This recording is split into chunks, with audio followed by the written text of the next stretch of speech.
The cafe smelled of roasted beans, warm bread, and moonflower honey, scents that had become Alara Moonvale's sanctuary. She steadied the tray against her swollen belly, breathing through the familiar ache that came with 7 months of carrying life alone. 7 months of hiding. 7 months of survival. The bell above the door chimed. The air changed. Predator pressure rolled through the room like thunder before a storm. Conversations died mid-sentence. Coffee cups rattled against saucers. Every wolf instinct in Alara's body screamed. She looked up. Kale Nightfang stood in the doorway. Tall. Impossibly composed. Black suit hugging a body carved by battle and dominance. Silver runic tattoos crept from his collar to his jaw, marks of an alpha who had never bowed to anyone.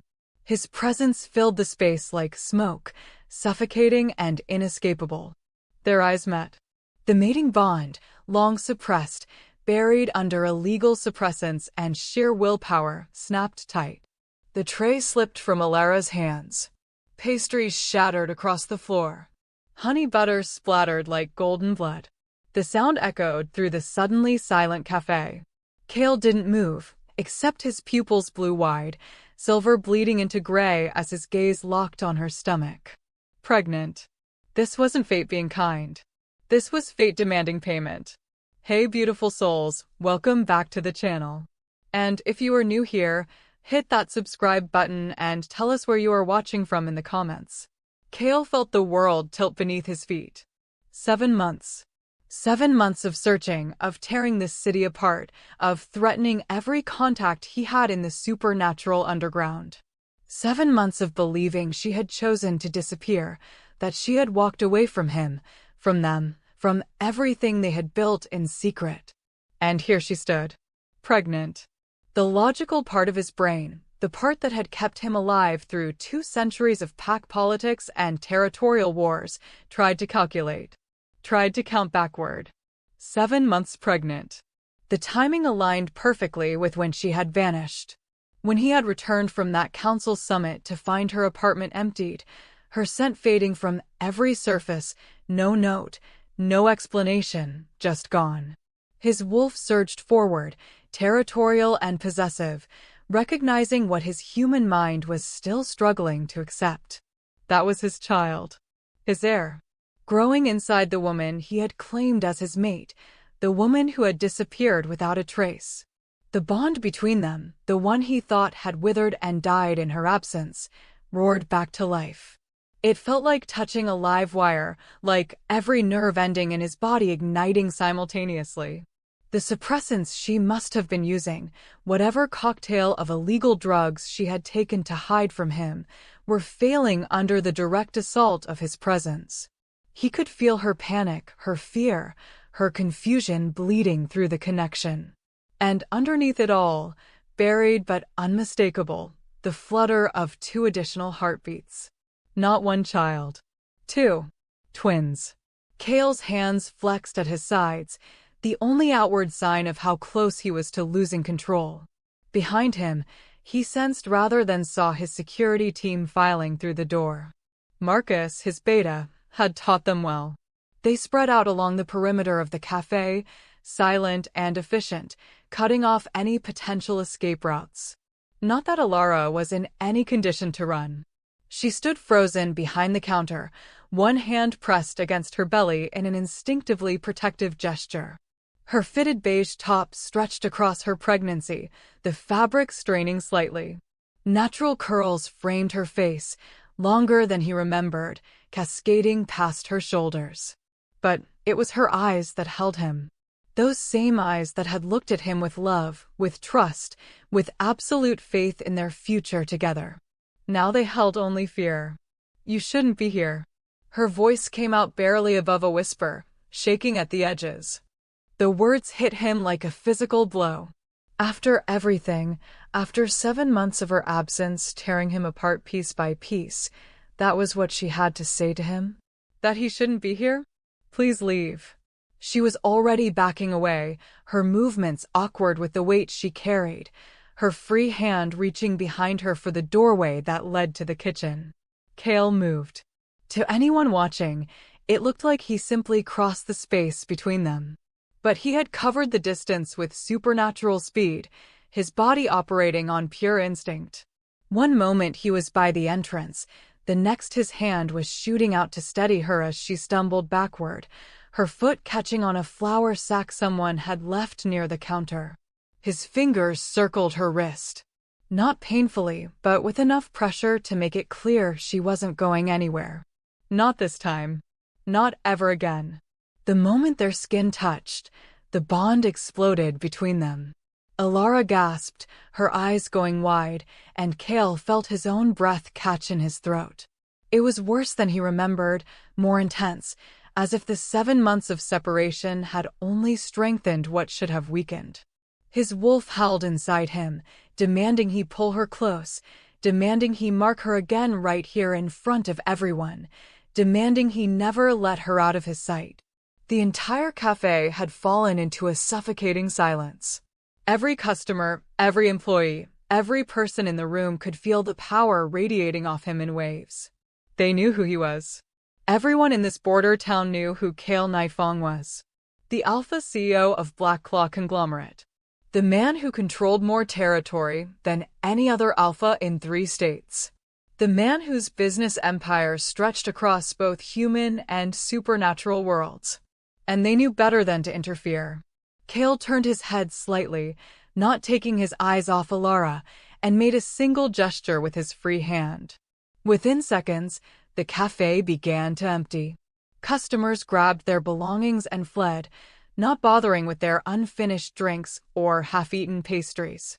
The other cafe workers disappeared into the back room. Even the manager, a nervous-looking human woman who had been wiping down tables, took one look at Cale's face and decided her presence was not required.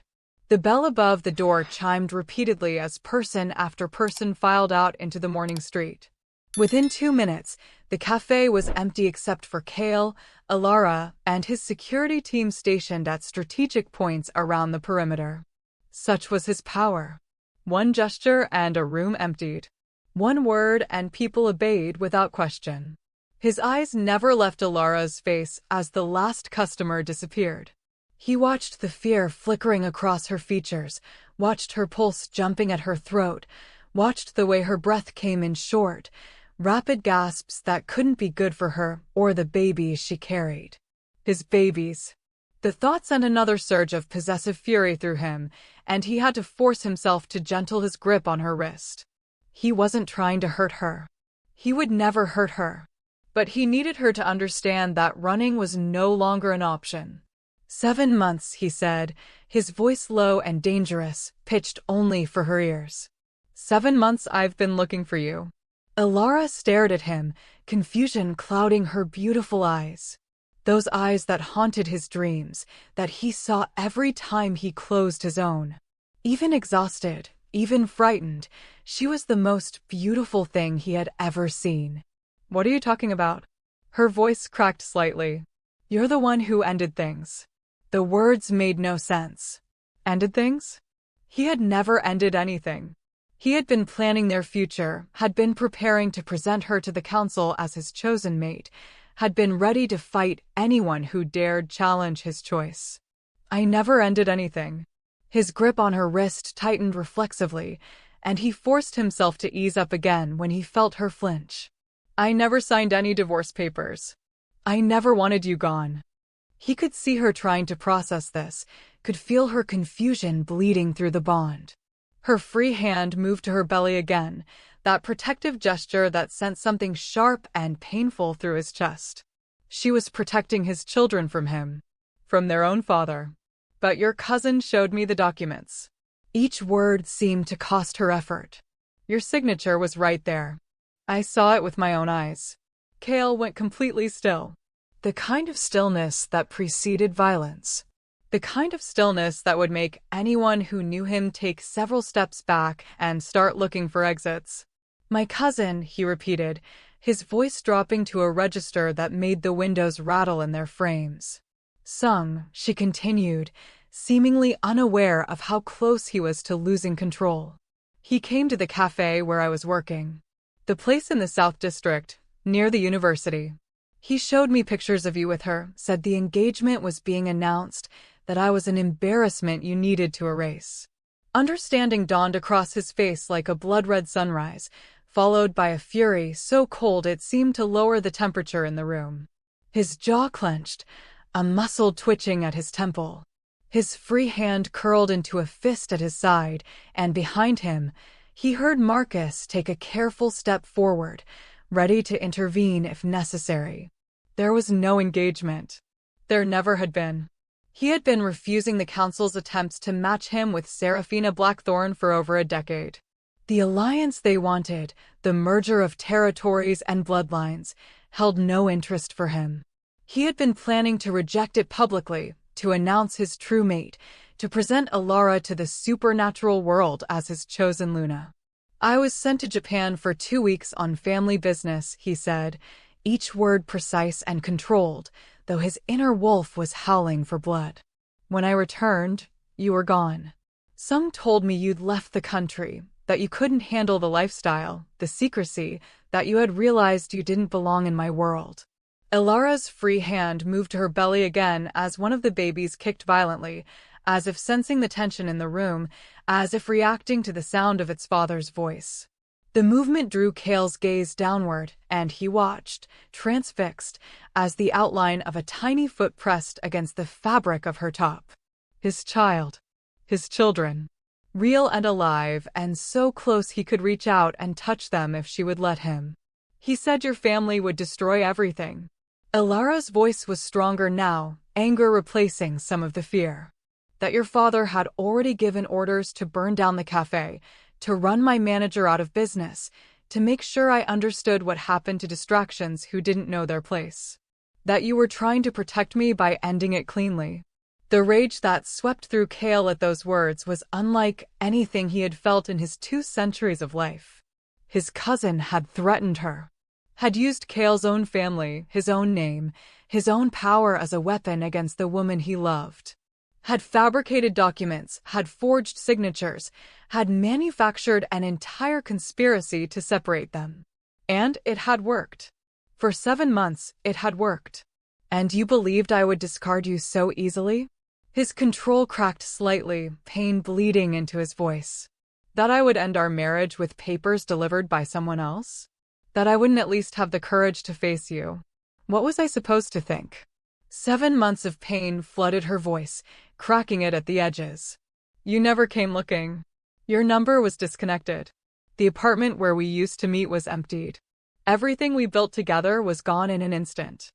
Because I thought you'd left me. For the first time, his careful control shattered completely. The mask of the cold, calculating alpha CEO, slipped to reveal the wounded man beneath. I tore this city apart searching for you. I had investigators in France, in England, in every major supernatural community in Europe because Sung told me you had fled overseas. I threatened every airline for passenger information. I paid border guards and customs officials for any record of your crossing. Marcus shifted behind him, and Cale knew his beta was remembering those terrible weeks. The violence that had erupted as Cale's frustration grew. The way he had torn through anyone who got in his way, who wasted his time with false leads, who dared to suggest he should give up the search. I thought you'd grown tired of hiding, Cale continued, his voice raw. Of playing second place to my family obligations. I thought you realized you deserved better than me. Better than a man who couldn't even publicly claim you as his own without starting a war. They stared at each other across the small space, the truth finally emerging from beneath layers of carefully constructed lies. Each of them had been victims of the same betrayal. Each of them had been wounded by the same hand. And for 7 months, they had both been suffering, both been alone, both been believing the worst of each other. Cale's eyes dropped to her belly again, and this time he couldn't stop himself. His free hand moved slowly, giving her time to pull away if she wanted, and settled gently against the swell of her stomach. The babies inside her responded immediately, both of them moving, pressing against his palm as if they recognized his touch. "This is my child," he asked, though he already knew the answer. could feel it in the bond, could sense the alpha blood running through their tiny veins. These are my children? Yes. One word. One syllable. But it changed everything. A strange sound escaped him, something between a laugh and a sob. Joy and rage and grief all twisted together until he couldn't separate one from the other. His own blood. His own children. Growing inside the woman he loved, the woman he had claimed as his mate, the woman he thought he had lost forever. 7 months. 7 months of their lives stolen from him. 7 months of her pregnancy that he had missed. 7 months of her carrying his children alone, believing herself abandoned, believing he had rejected her and their unborn babies. I'm going to kill him. The words came out flat, matter-of-fact, as casual as commenting on the weather. My own blood. My own cousin. He took you from me. He took my children from me. 7 months of our lives gone because of his lies. Ilara opened her mouth to respond, but a sharp pain cut through her abdomen. She gasped, doubling over, her face contorting in sudden agony. The sound she made was small, almost surprised, as if her body had betrayed her. Cale caught her before she could fall, his arms coming around her instantly, supporting her weight as her knees buckled. Alarm replaced fury in his expression, his alpha instincts shifting immediately from vengeful to protective. What is it? His voice was sharp with fear. What's wrong? Is it the babies? Something's not right, she managed through clenched teeth, one hand gripping his arm while the other pressed against her belly. This pain, it's different. Sharper. Wrong. The contraction, if that's what it was, lasted nearly 30 seconds. Cale felt her body tense in his arms, felt the way she tried to breathe through it, tried to ride it out. When it finally passed, she sagged against him, her breathing ragged. 7 months. She was only 7 months pregnant. Too early. Far too early for labor. Cale didn't hesitate. He swept her into his arms as if she weighed nothing, cradling her against his chest. His movements were deliberate, careful not to jostle her, mindful of her condition even as his mind raced through possibilities and probabilities. My grandmother, Ilara started, even through the pain thinking of the old woman who would return from her morning errands to find the cafe in chaos. She'll be back soon, she'll worry. I'll send someone to explain. His tone brooked no argument, the command in his voice back, but now directed at solving this new crisis rather than confronting their past. The safety of you and our children is the only thing that matters right now. He carried her through the cafe, past the shattered pastries still scattered across the floor, past the abandoned coffee cups and half-eaten breakfast orders. His men at the door jumped to attention, one of them already pulling out a phone to make the necessary calls. Clear the route to Mountain Ridge Hospital, Cale ordered as he stepped out into the morning street. Get Dr. Thorne on the line. Tell her it's an emergency, that I'm bringing in my mate, and that if she's not ready when we arrive, there will be consequences. The black Mercedes SUV was already pulling up to the curb, Marcus at the wheel. He jumped out to open the back door, his face carefully neutral but his eyes sharp with concern. In all the years he had served Cale, he had never seen his alpha like this. Never seen him this raw, this vulnerable, this terrified. Cale slid into the back seat, keeping Ilara cradled against him. She fit perfectly in his arms, just as she always had, though now there was the curve of her belly between them, the physical evidence of what they had created together. Another contraction hit as Marcus pulled away from the curb, navigating the morning traffic with practiced ease. Ilara cried out, her nails digging into Cale's arm hard enough to draw blood through the expensive fabric of his suit. He didn't flinch, didn't complain, just held her tighter and whispered words meant only for her. Breathe through it. I've got you. You're not alone anymore. As the car wove through the streets, Cale pulled out his phone with his free hand. His face was a mask of controlled fury as he dialed, as he waited for the line to connect, as he prepared to set in motion events that would shake the foundations of the supernatural world. Fine Sung, he said when someone picked up. His voice had changed, had become something inhuman, something carved from ice and rage.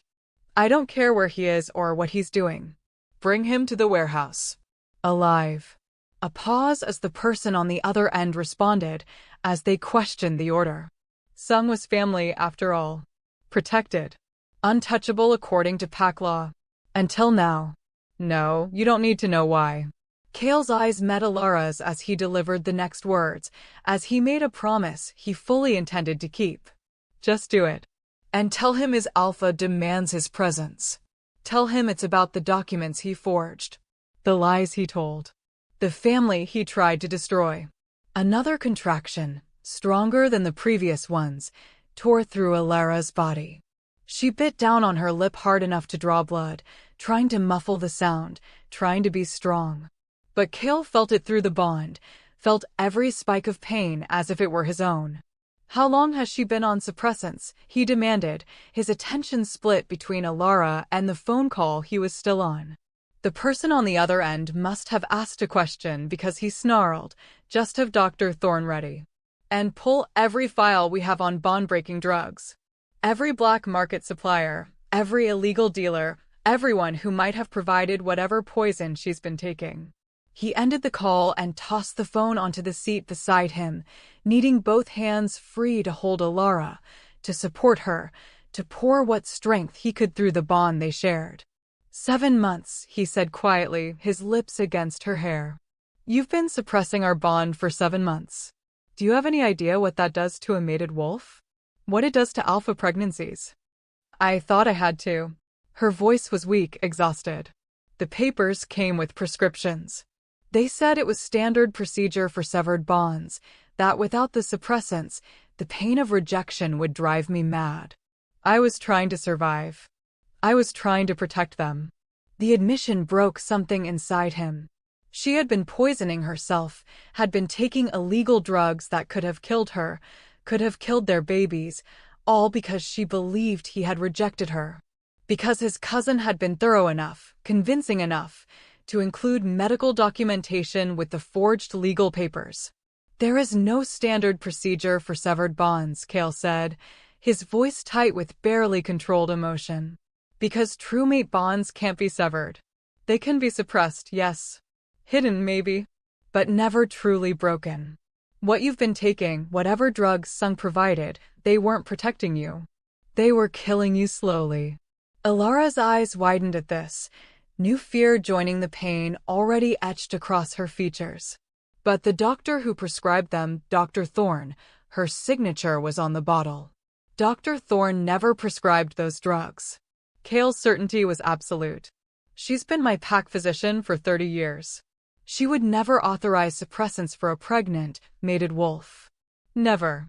Which means the prescription was as forged as the rejection papers. The car turned sharply, Marcus taking a corner at a speed that would have been reckless, with anyone else behind the wheel.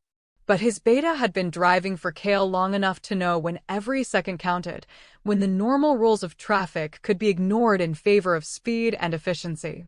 Mountain Ridge Hospital loomed ahead, a sprawling complex that served both the human and supernatural communities in the border town. The Alpha Wing, where they were headed, was in the East Tower, accessible only by private elevator and protected by security measures that made Fort Knox look welcoming. Stay with me, Kale commanded, feeling Alara's consciousness starting to waver as another contraction hit. Don't you dare fade on me now. Not when I just found you. Not when we finally know the truth. The car screeched to a halt at the emergency entrance, where a team was already waiting. Dr. Cassandra Thorne stood at the center, a woman in her 60s with silver-streaked hair and the no-nonsense demeanor of someone who had seen everything supernatural medicine could throw at her. Her eyes widened slightly when she saw Alara in Kale's arms, but she recovered quickly, already moving forward, already assessing the situation with the practiced eye of a physician who had delivered more alpha babies than anyone else in 3 states. How far apart are the contractions? She demanded as Kale climbed out of the car, still carrying Alara. 3 minutes. Maybe less. His voice was clipped, professional, though his eyes betrayed his fear.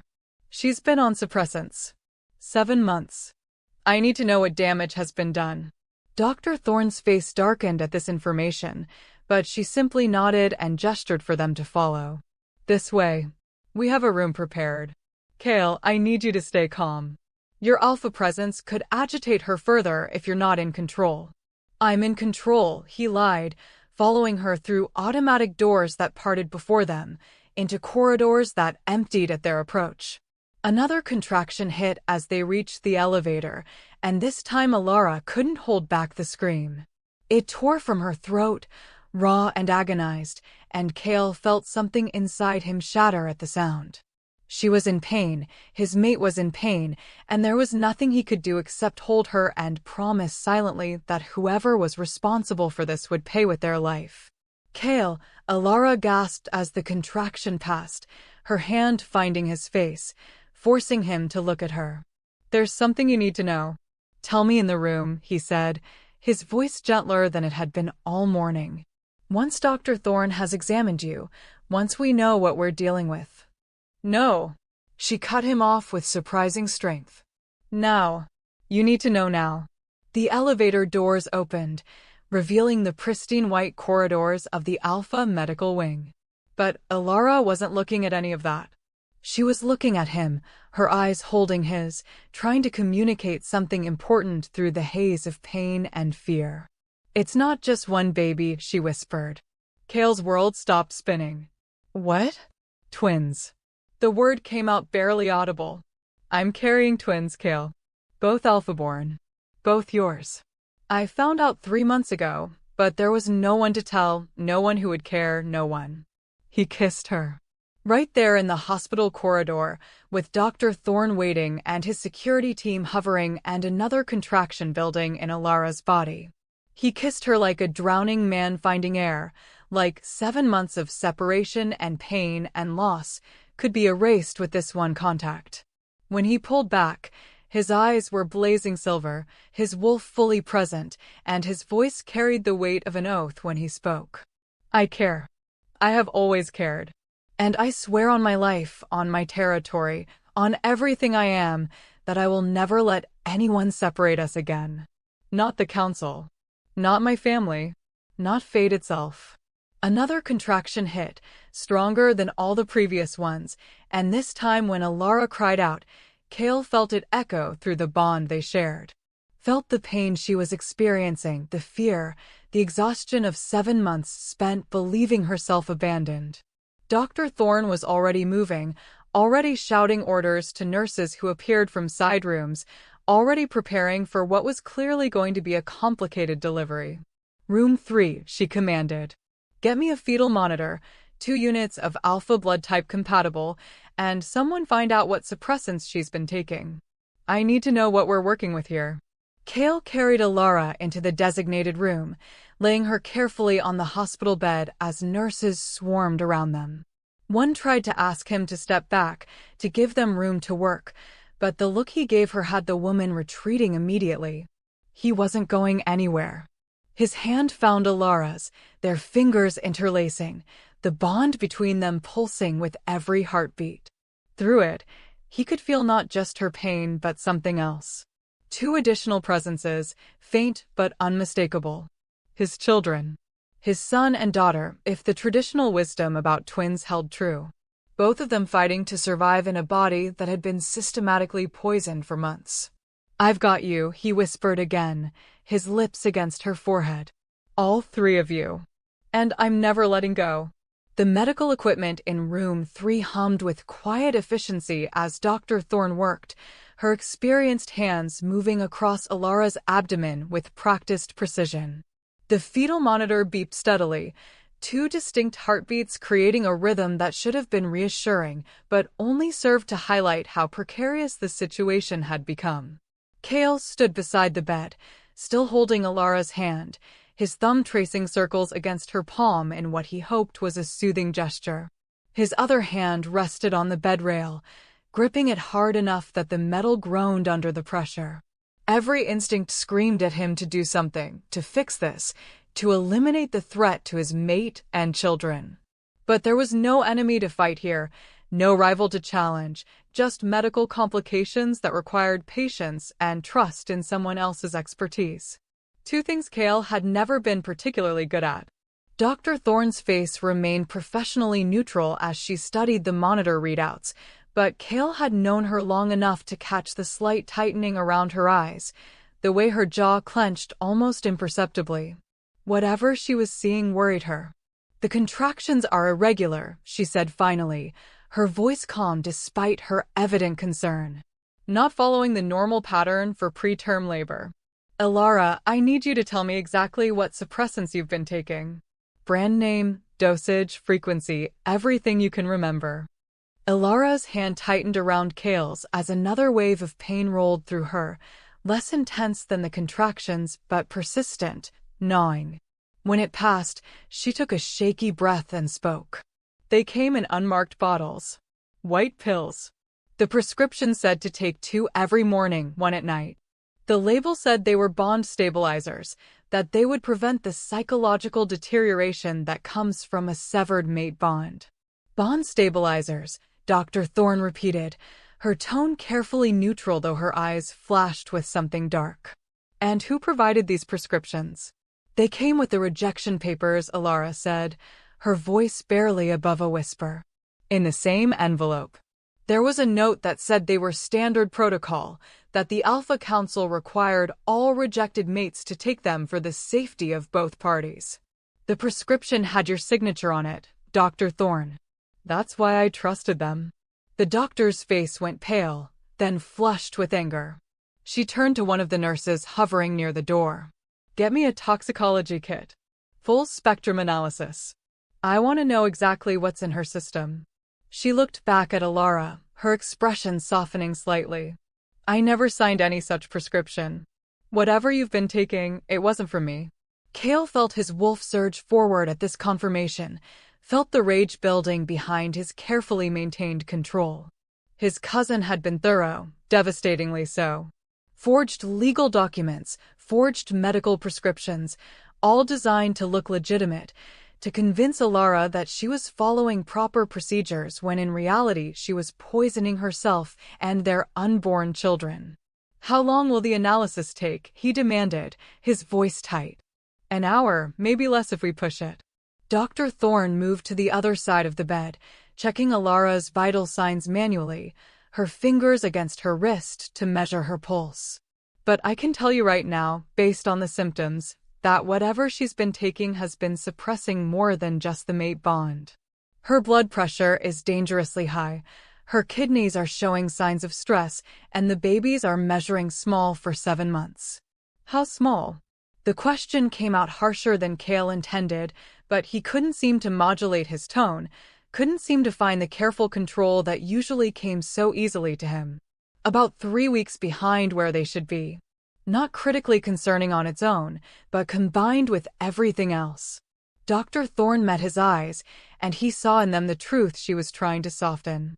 "Kale, if she'd continued on these drugs for another month, we would have lost all 3 of them." The words hung in the air like a death sentence. Another month. For more weeks of Elara believing herself abandoned, of taking pills that were slowly killing her and their children, of hiding in a cafe on the edge of his territory while he tore the world apart looking for her. If he hadn't walked into that cafe this morning, if he hadn't decided to personally inspect the new acquisitions in the border district, if he had sent Marcus instead, as he usually did. "But we didn't lose them," Elara said, her voice stronger than it had been, cutting through his spiral of what-ifs. "You found me. We know the truth now. That has to count for something." Kale looked down at her, at the woman he had claimed as his mate 8 months ago in a secret ceremony that should have been the beginning of their life together. Her face was pale, drawn with pain and exhaustion, but her eyes held a determination he remembered from their first meeting. That stubborn strength that had drawn him to her in the first place, that had made him believe a relationship between them could actually work despite all the obstacles. "It counts for everything," he said quietly, bringing her hand to his lips. "But first we need to get these drugs out of your system and stabilize the babies." Another contraction hit, this one accompanied by a sharp spike on the fetal monitor that had Dr. Thorne moving quickly to adjust something on the machine. The two heartbeats, which had been steady if slightly rapid, suddenly became erratic. "I need to do an ultrasound," the doctor said, already reaching for equipment. "I need to see what's happening in there." The next several minutes passed in a blur of medical activity. Gel applied to Alara's exposed belly, the ultrasound wand moving across her skin, Dr. Thorne's eyes fixed on a screen that Cale couldn't see from his angle. He watched the doctor's face instead, cataloging every micro-expression, every flicker of concern or relief. "There," Dr. Thorne said finally, turning the screen so they could see. "You're twins. Baby A is here, in the lower position. Baby B is here, slightly higher and to the left." Cale stared at the screen, at the grainy black and white images that resolved into recognizable shapes if you knew what you were looking for. Two heads, two spines, four tiny limbs moving in the confined space. His children. Real and alive, and so impossibly small. "They're both in distress," Dr. Thorne continued, her clinical tone not quite masking her worry. "The suppressants have been affecting their development, but more immediately concerning is that their alpha nature is fighting against the drugs. It's like their bodies recognize the poison and are trying to expel it, but they're too young, too underdeveloped to fully manage it." "What does that mean?" Alara asked, her free hand moving to her belly, pressing against where Baby A's head was visible on the screen. "It means we need to counteract the suppressants as quickly as possible. Normally, I would recommend a gradual reduction, but we don't have that luxury. The stress on their systems is too great." Dr. Thorne looked at Cale, her expression grave. "I need your blood." Cale didn't hesitate. He was already rolling up his sleeve before she finished the sentence. "How much?" "As much as you can safely give.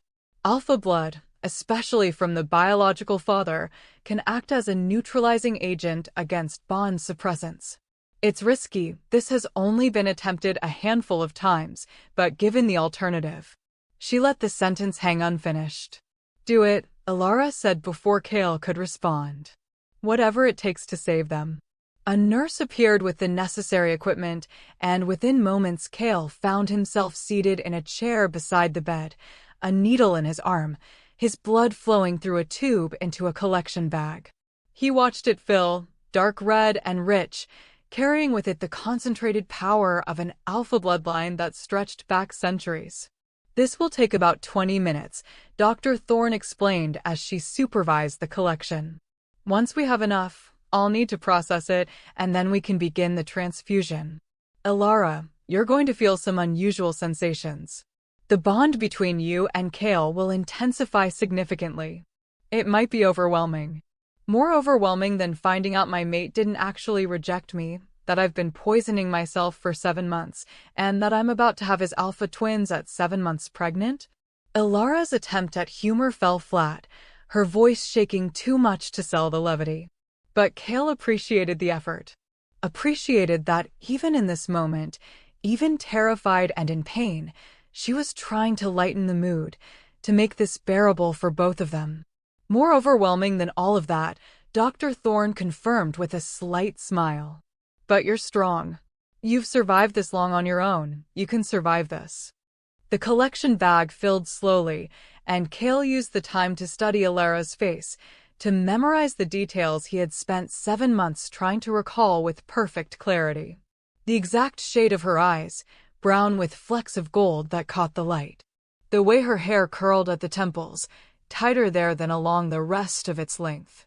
The small scar on her chin from a childhood accident she had told him about during one of their late-night conversations in the apartment where they used to meet. She had fallen off a swing, she said, when she was 6 years old. Split her chin open on the playground equipment and bled all over her favorite dress.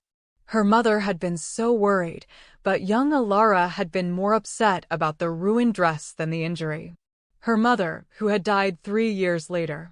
Her father, who had followed a year after that. Leaving Alara alone except for her grandmother and the handful of friends she had managed to make despite the trauma of becoming a late-shift wolf without any pack support. Kale had wanted to give her a pack, a family, a place where she belonged. That had been part of his plan when he decided to reveal her to the council.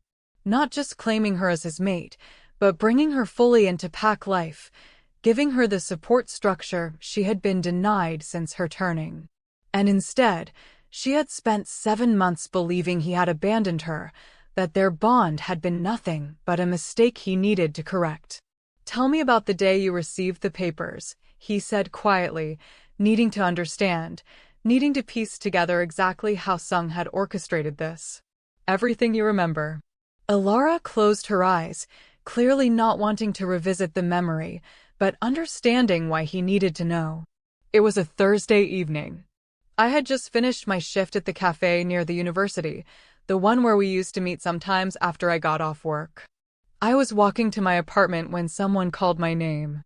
Her breathing hitched slightly, and Kale squeezed her hand in encouragement. I turned around, and there was a man in a suit. "Expensive, like yours." He introduced himself as your cousin, said his name was Sung, that you had sent him to deliver an important message. He looked like you a little. Same coloring, similar build. I had no reason not to believe him. "You'd never met any of my family," Kale said, more statement than question. He had kept her carefully separated from that part of his life, protecting her from the politics and judgment that would inevitably come. "No. You always said it was safer if we kept things quiet until the right moment." She opened her eyes again, looking at him with something that might have been accusation or might have been understanding, he couldn't tell which. "I trusted you. Trusted that you had a plan." "I did have a plan," he said roughly. "It just didn't account for betrayal from within my own bloodline."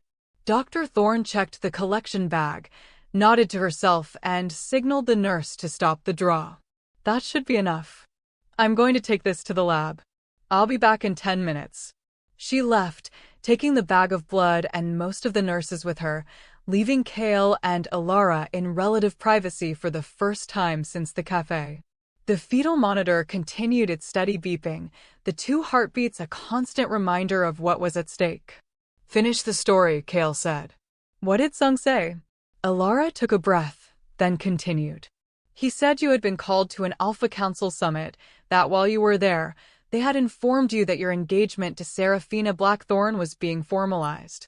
He said you had tried to argue, to explain about me, but that the council had made it clear the alliance was non-negotiable." The lies were so close to truth that Kale could see how they would have been convincing. The council had been pressuring him about the Blackthorn alliance for years. There had been a summit. He had been called away suddenly. All the framework for a believable deception. "Sung said you were sorry, that you had genuinely cared for me, but that you couldn't risk the consequences of defying the council. He showed me photos of you with Serafina, said they had been taken that same day at the summit. You were standing close to her, your hand on her back, both of you smiling. Photoshopped," Kale said immediately. "Or taken out of context from some previous council gathering. I've never touched Serafina that way. Never wanted to. I know that now," Alara said. "But in that moment, looking at those photos, hearing your cousin explain how the mate bond between us was a complication you needed to eliminate, it all made horrible sense." "And the rejection papers?" "Were in an envelope he handed me. Official Alpha Council letterhead. Your signature at the bottom, your seal pressed into red wax. The whole thing looked exactly like the marriage certificate you had shown me from our mating ceremony. Same weight of paper, same formatting, everything." Kale closed his eyes, fury and grief warring inside him. Sung had thought of everything, had covered every angle, had made the deception as airtight as possible. "There was more," Alara continued. "An affidavit, supposedly from you, stating that you had entered into the mating bond under temporary emotional distress following a business setback. That you had since recovered your judgment and realized the mistake. That you wished me well, but requested I leave your territory to avoid complications with your impending marriage." Each detail was another knife between his ribs. To hear his own words, his own voice twisted into something so cold, so dismissive. To imagine Alara reading those lies and believing them, because why wouldn't she? She had no reason to doubt documents that appeared official, that came from his own family member.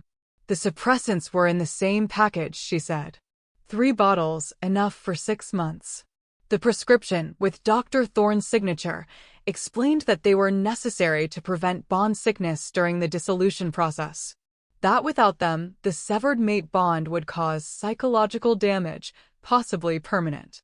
And you believed all of this, Cale said, his voice flat. What was I supposed to do? There was heat in her voice now, anger replacing the exhaustion. You weren't answering your phone. Your assistant said you were unavailable. The apartment where we used to meet, when I went there that night, it was empty. Everything we had kept there, the clothes, the food in the refrigerator, even the sheets on the bed, all of it was gone. That detail stopped Cale cold. The apartment was emptied? Completely. Like no one had ever lived there. I used my key to get in, and it was just blank walls and bare floors. Not even dust. Cale's mind raced. He had kept that apartment, had continued paying the rent even after Alara disappeared. It had taken him 3 months to finally go through it himself, to box up her belongings in case he ever found her, to erase the physical reminders of what he had lost. But that had been months after she left. Someone cleaned it out, he said slowly. Someone who had access to my properties, who knew which apartment was ours. Your cousin, Alara finished. He must have done it right after giving me the papers, to make sure I would believe his story when I went looking for proof. He spent months setting this up, Cale said, his voice deadly quiet. Watching us. Learning our routines. Planning every detail. This wasn't a spur-of-the-moment decision. This was calculated, deliberate. But why? Alara's question echoed the one that had been burning in Cale's mind since the truth began unraveling. Why go to all this trouble? What did he gain from separating us? Before Cale could answer, Dr. Thorne returned, carrying the processed blood in a new bag, along with additional equipment. We're ready to begin the transfusion. This is going to be uncomfortable for both of you, but especially for Alara. Your bond is going to snap back into full strength all at once, without the gradual reintegration that normally occurs. It's going to feel like being struck by lightning. She hung the blood bag on an enforced stand and began preparing Alara's arm. I need you both to stay as calm as possible. Any extreme emotional reaction could cause complications. Cale, if you need to leave the room. I'm not leaving. His tone made it clear this wasn't up for discussion. Then you need to maintain control. No alpha displays, no power surges, nothing that might agitate the bond further. Dr. Thorne fixed him with a stern look. I know that's asking the impossible given the circumstances, but I need you to try. Cale nodded, not trusting himself to speak. He watched as the needle went into Alara's arm, as the first drops of his blood began flowing into her veins. For a moment, nothing happened. Then Alara gasped, her back arching off the bed, her hand clamping down on his with bruising force. The bond between them exploded to life. 7 months of suppression, 7 months of artificial distance, shattered in an instant. Cale felt everything she was feeling. The pain in her body, yes, but also the emotional anguish of the past months. The loneliness. The fear. The mornings she woke up crying because she dreamed they were still together. The nights she lay awake wondering if he ever thought of her. And underneath it all, her love for him. Buried but not destroyed. Wounded but not dead.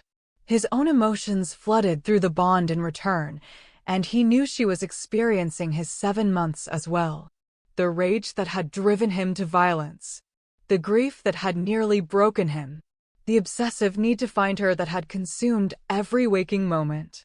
And his love, equally buried, equally wounded, but blazing back to life now with an intensity that made his previous feelings seem like pale shadows. Hold on, Dr. Thorne commanded, her hands steady on Alara's shoulders. Both of you, hold on. This will pass. But it didn't pass. It intensified. The bond, freed from the suppressants that had been choking it, roared back stronger than before. Cale felt his wolf surging forward, felt the need to mark her, to claim her again in front of witnesses, to make absolutely certain that everyone knew she was his and he was hers. Through the bond, he felt the babies responding to the influx of his blood. Felt them settling, their distressed movements calming as their bodies recognized their father's genetic signature. Felt them growing stronger, more alert, their alpha nature finally able to manifest properly.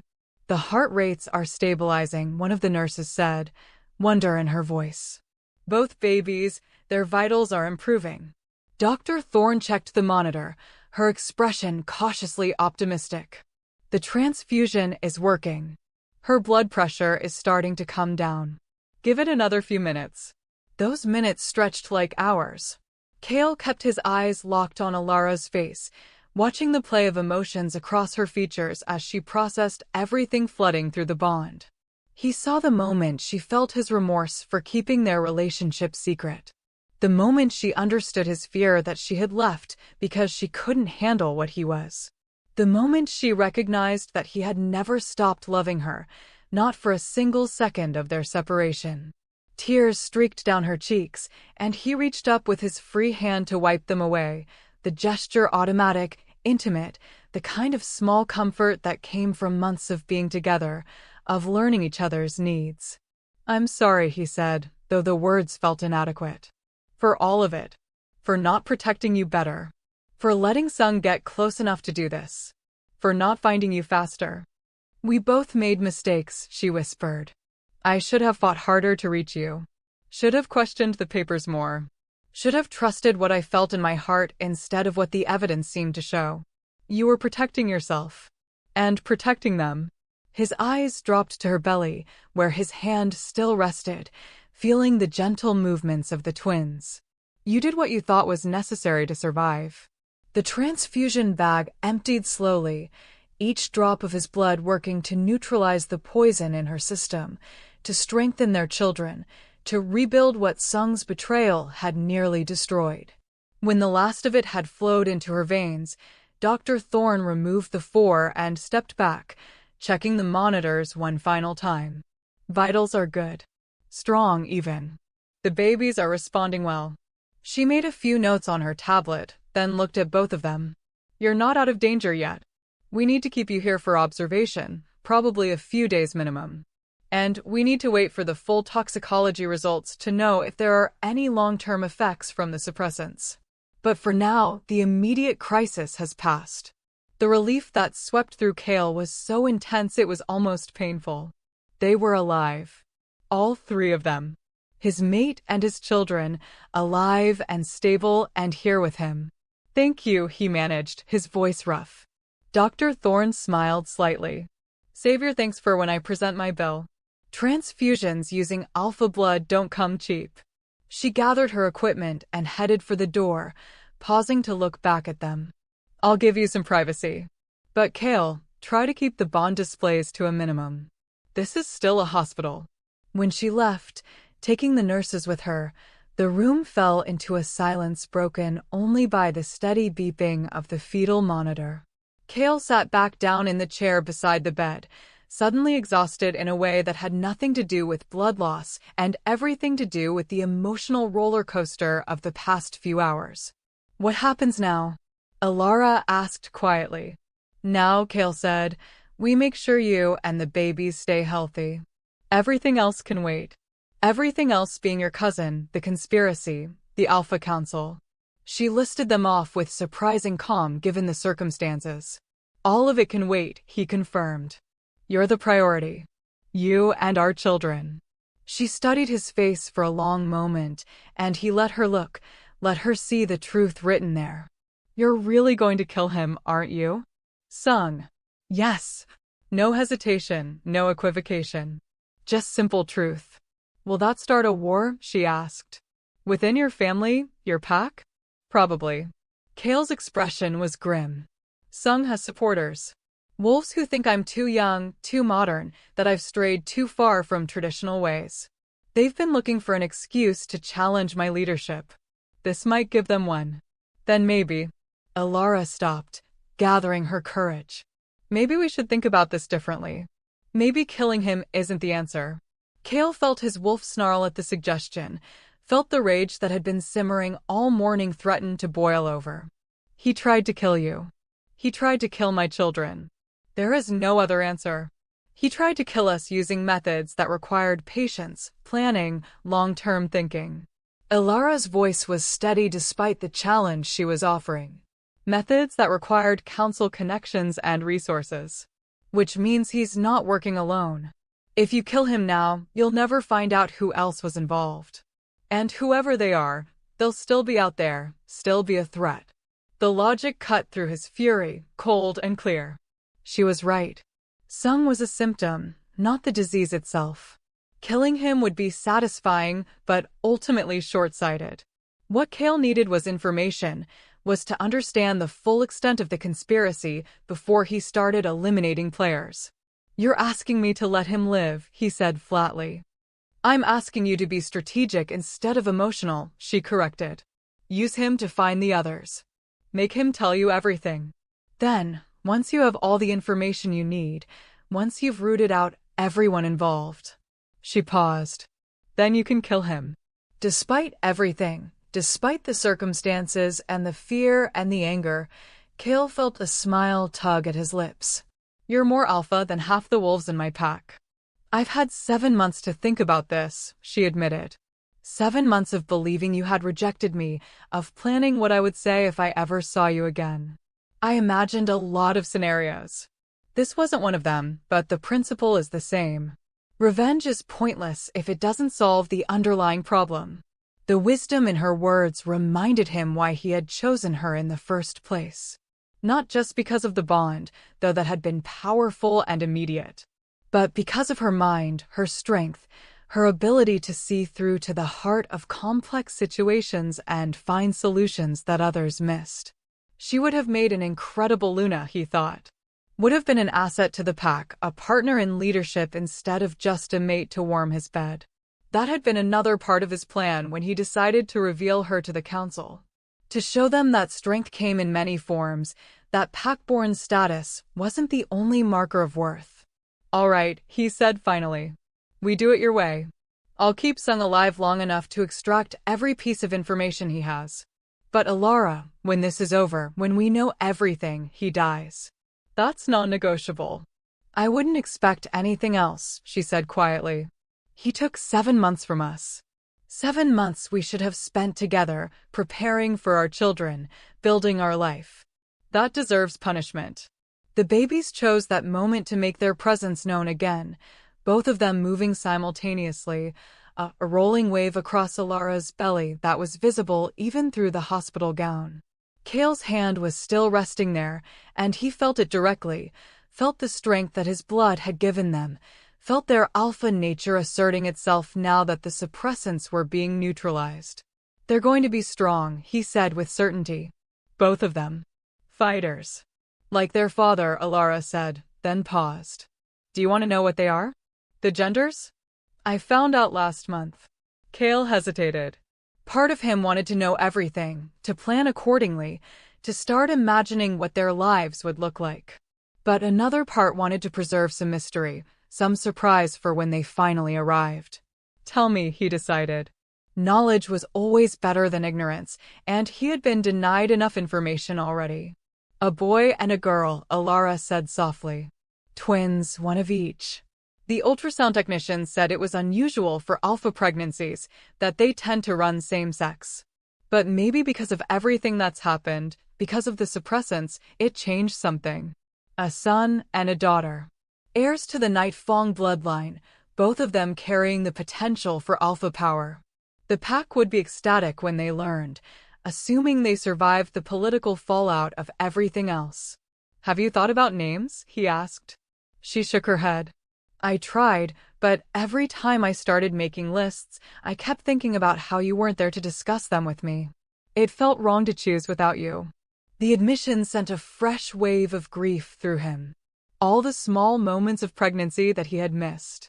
The first ultrasound, the first time she felt them move, the conversations about names and nurseries and futures they would never have.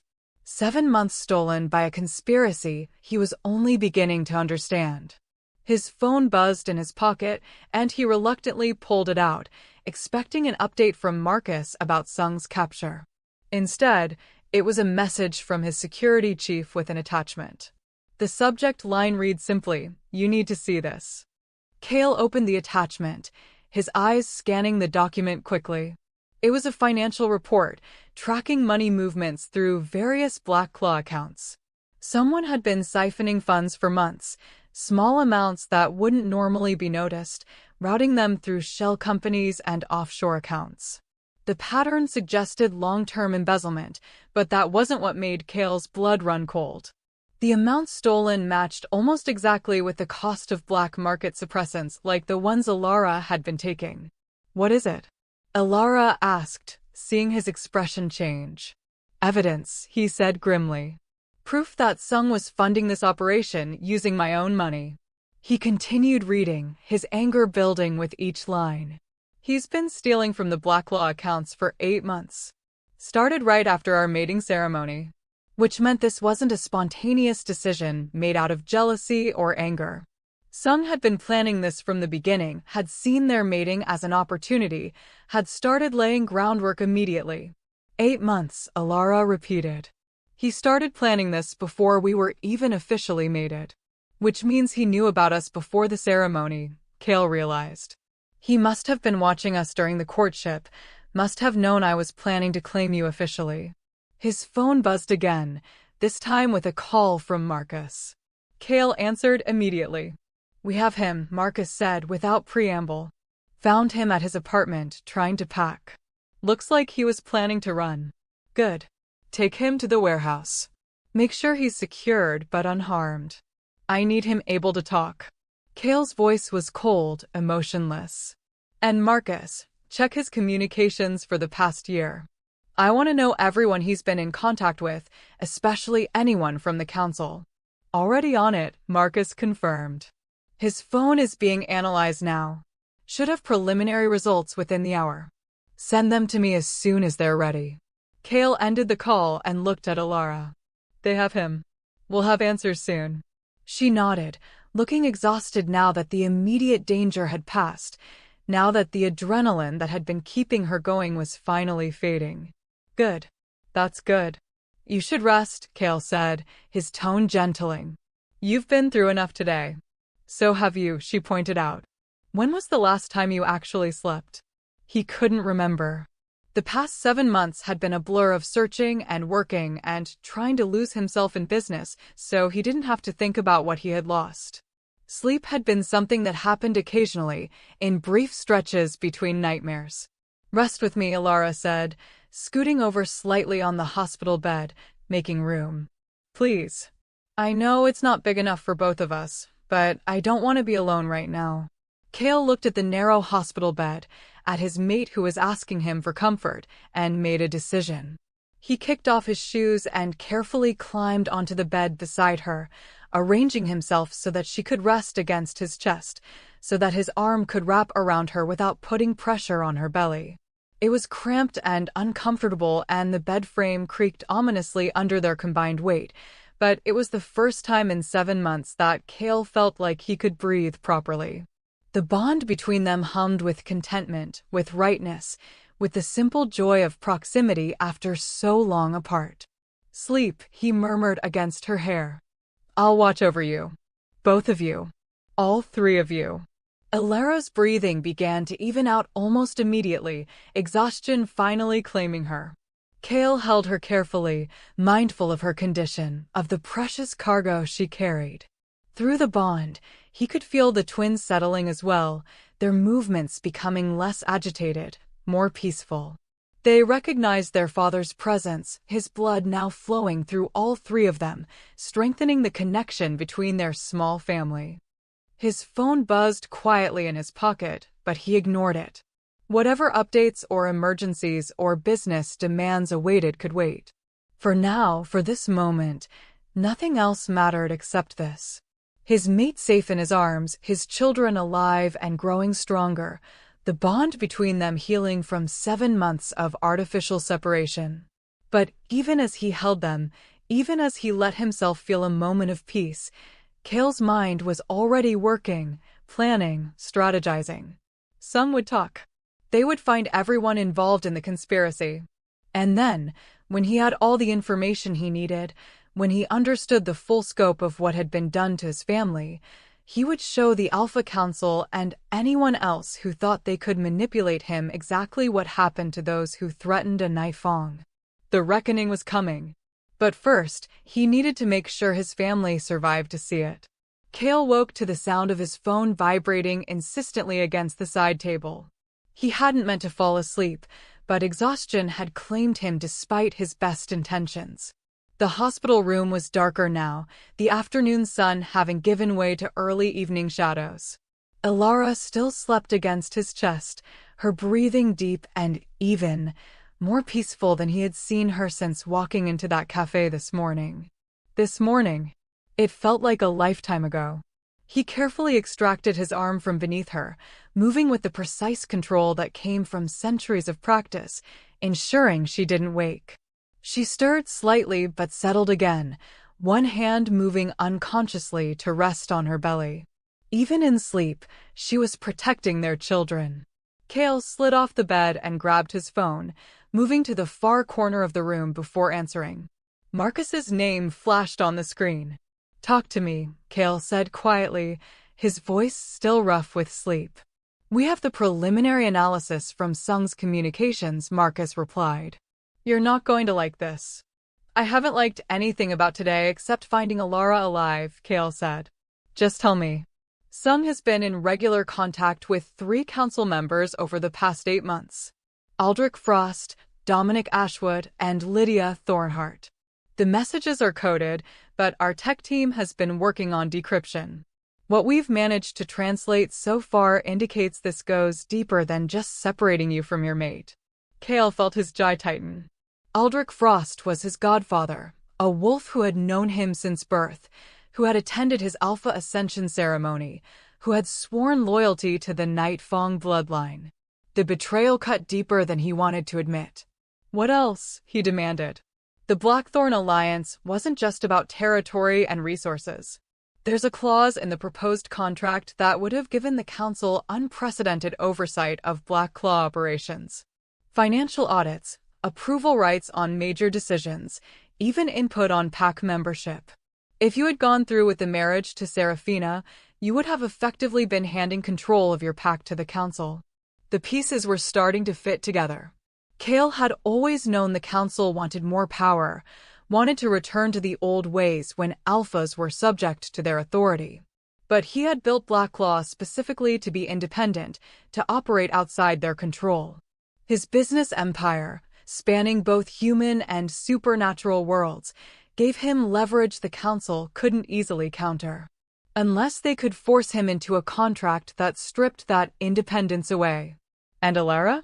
Kale asked, though he already suspected the answer. "Was the perfect pressure point," Marcus confirmed. "The messages suggest they knew about your relationship almost from the beginning. They watched you fall in love, watched you plan the secret mating ceremony, and saw it as an opportunity.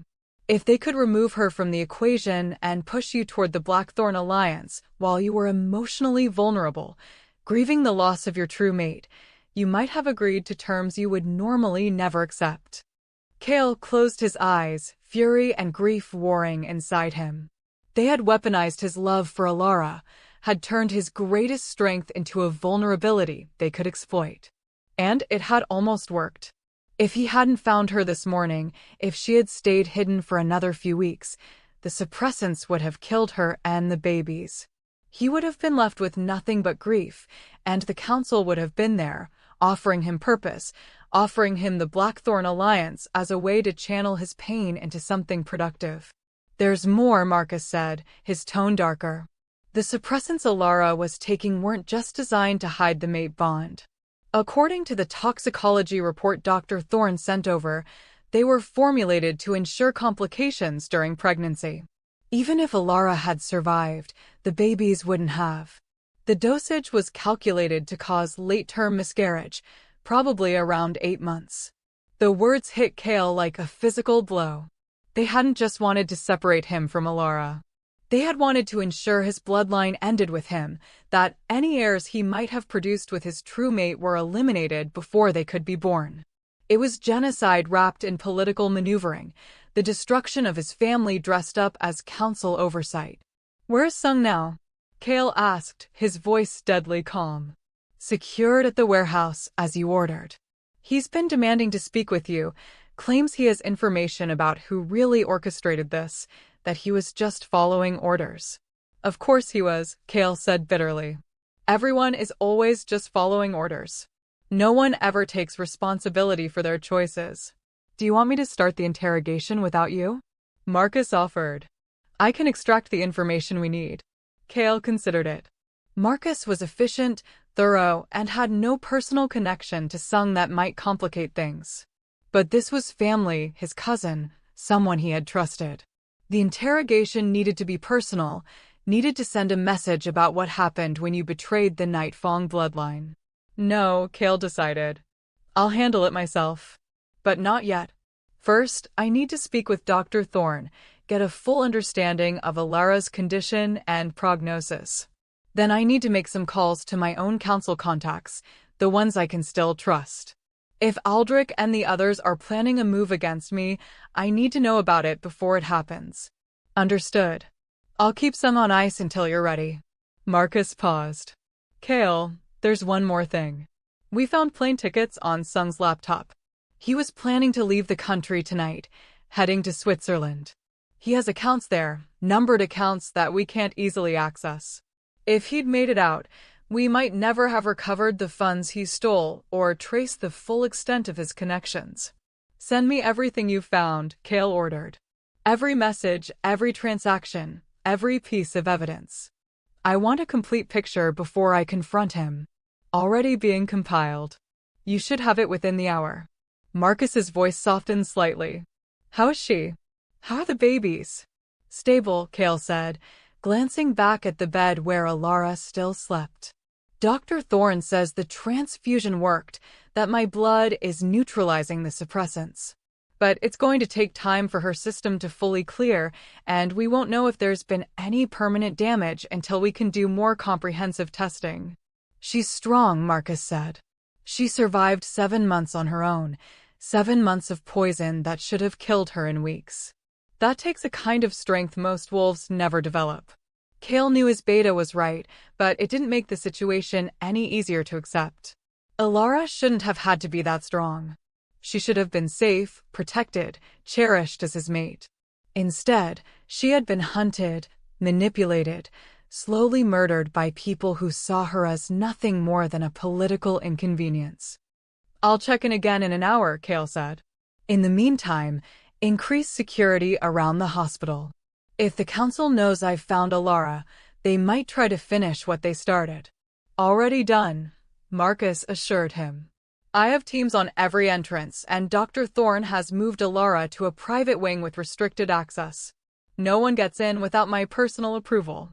Kale ended the call and stood for a moment in the darkening room, processing everything he had just learned. The conspiracy was bigger than he had initially thought, more coordinated, more ruthless. And it wasn't over. Finding Alara had disrupted their plans, but that only meant they would adapt, would come at him from a different angle. He needed to be ready.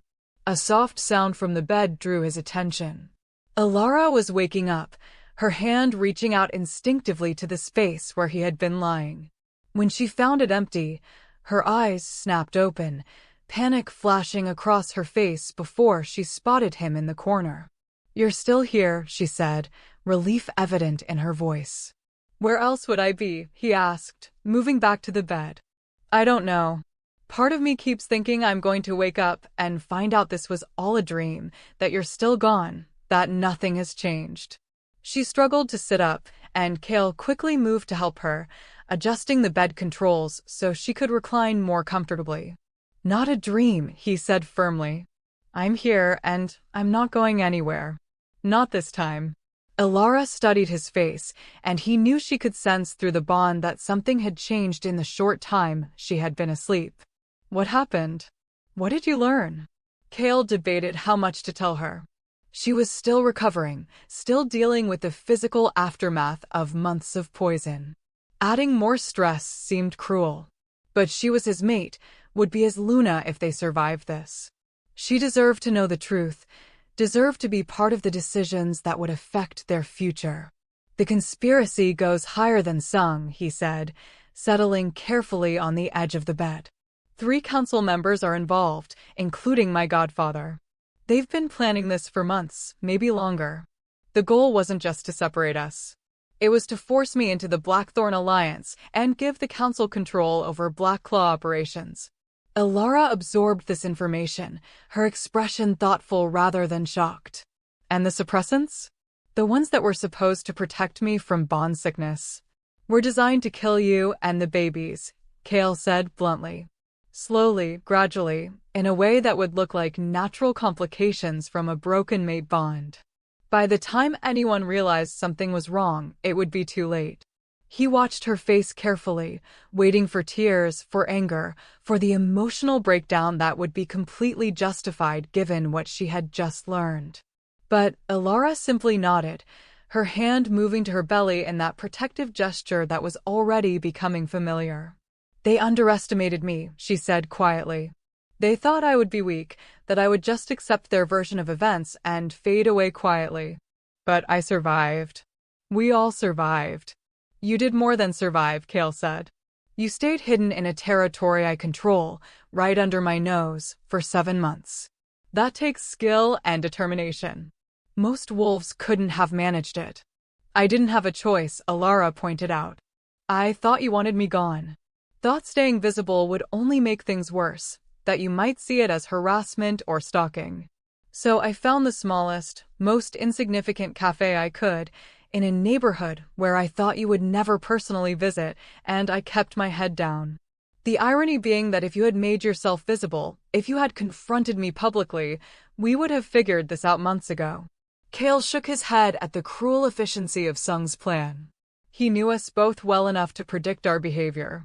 Knew I would search for you in all the wrong places, and knew you would hide rather than risk confrontation. A knock at the door interrupted them. Dr. Thorne entered without waiting for permission, her expression serious as she carried a tablet and a manila folder thick with documents. I have the full toxicology results, she announced, pulling up a chair. And I need to discuss them with both of you before we proceed with any further treatment. Kale felt his stomach tighten. The doctor's tone suggested bad news, complications they hadn't anticipated. How bad is it? Bad enough that I'm surprised Alara is still alive, Dr. Thorne said bluntly. She opened the folder and spread several printouts across the bed. The suppressants she was taking contained a cocktail of substances, some of which I've never seen before in any medical literature. Whoever formulated these knew exactly what they were doing. She pointed to one of the charts, highlighting specific compounds.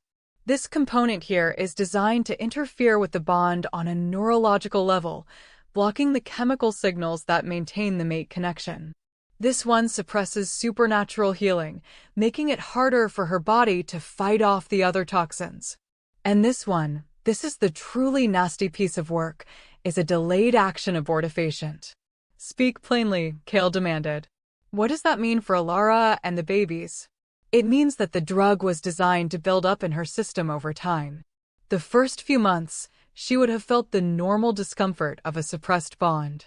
Nothing too alarming, just enough to make the story about bond sickness believable. But around month 6 or 7, once the toxin reached critical levels, it would have triggered massive organ failure disguised as pregnancy complications. Dr. Thorne met Alara's eyes.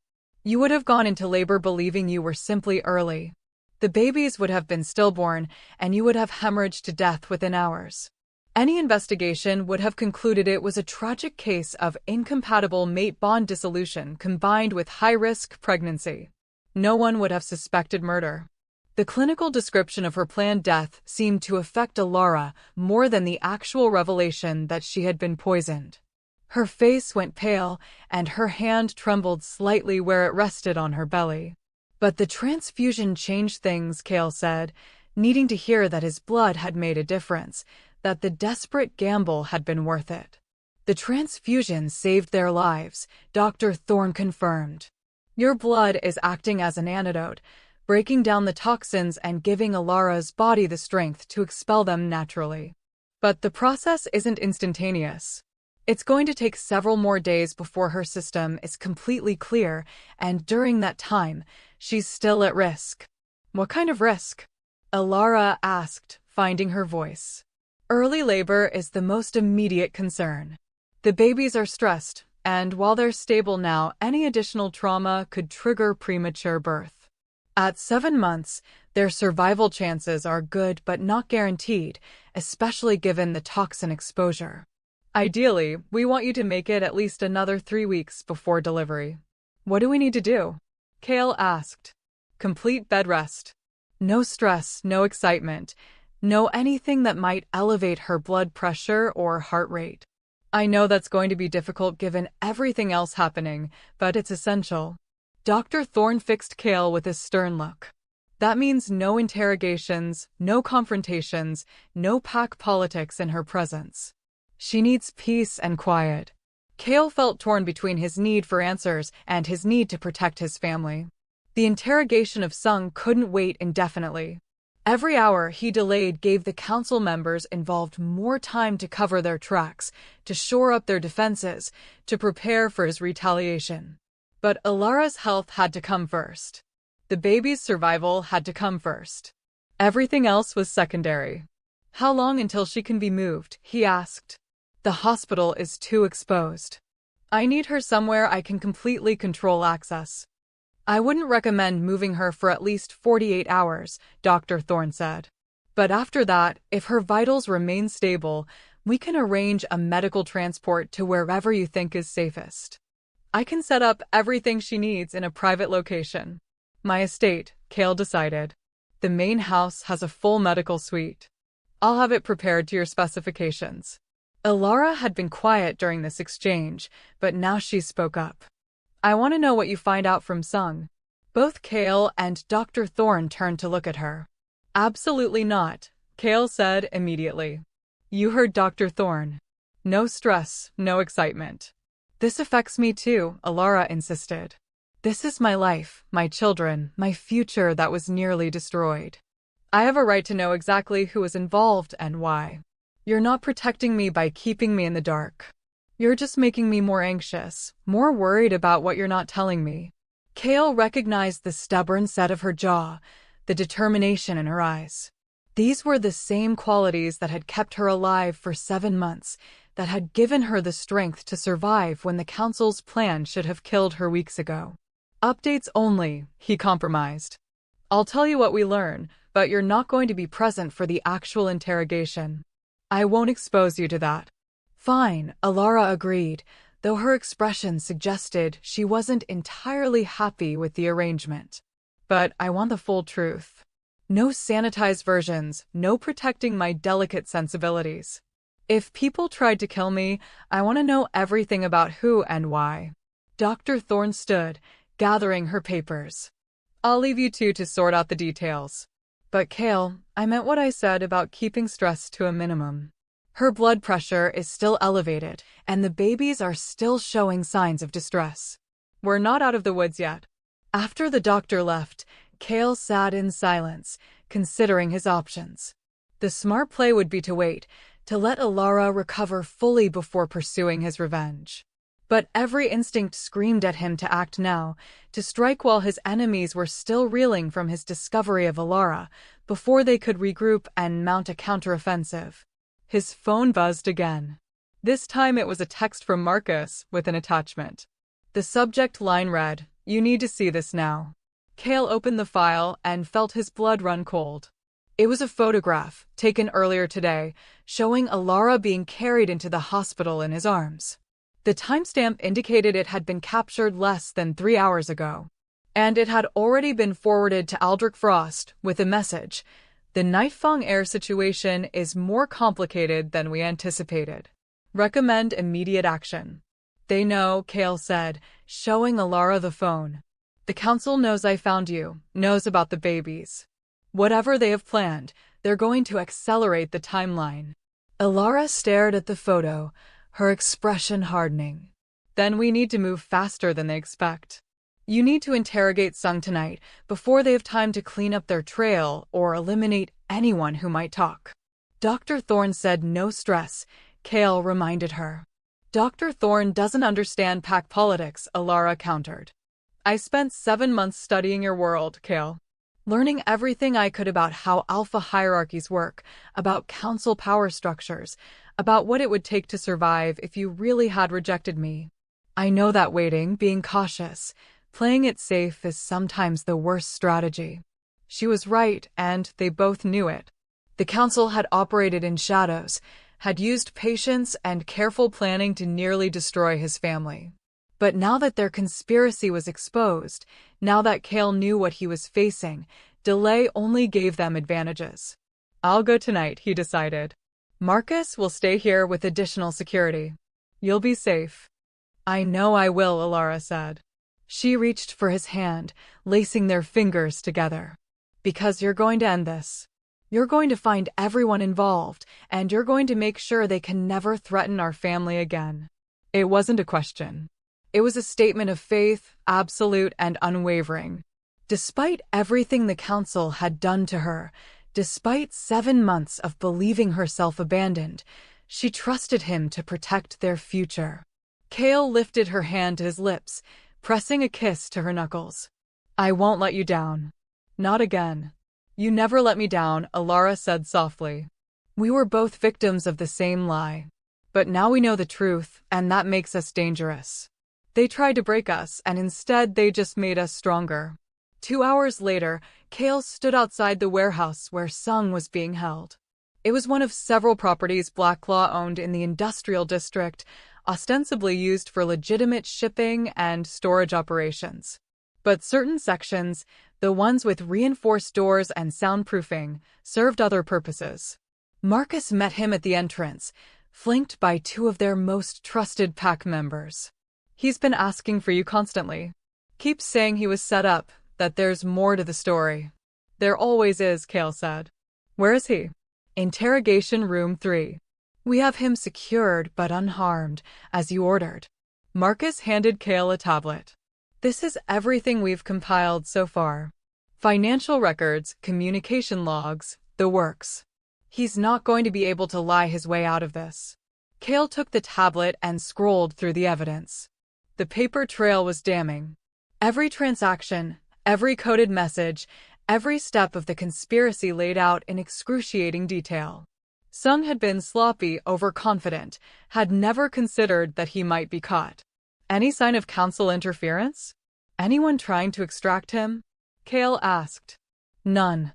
Which is interesting, Marcus noted. If Aldrich and the others really valued Sung as an asset, you'd think they'd at least make an attempt to recover him.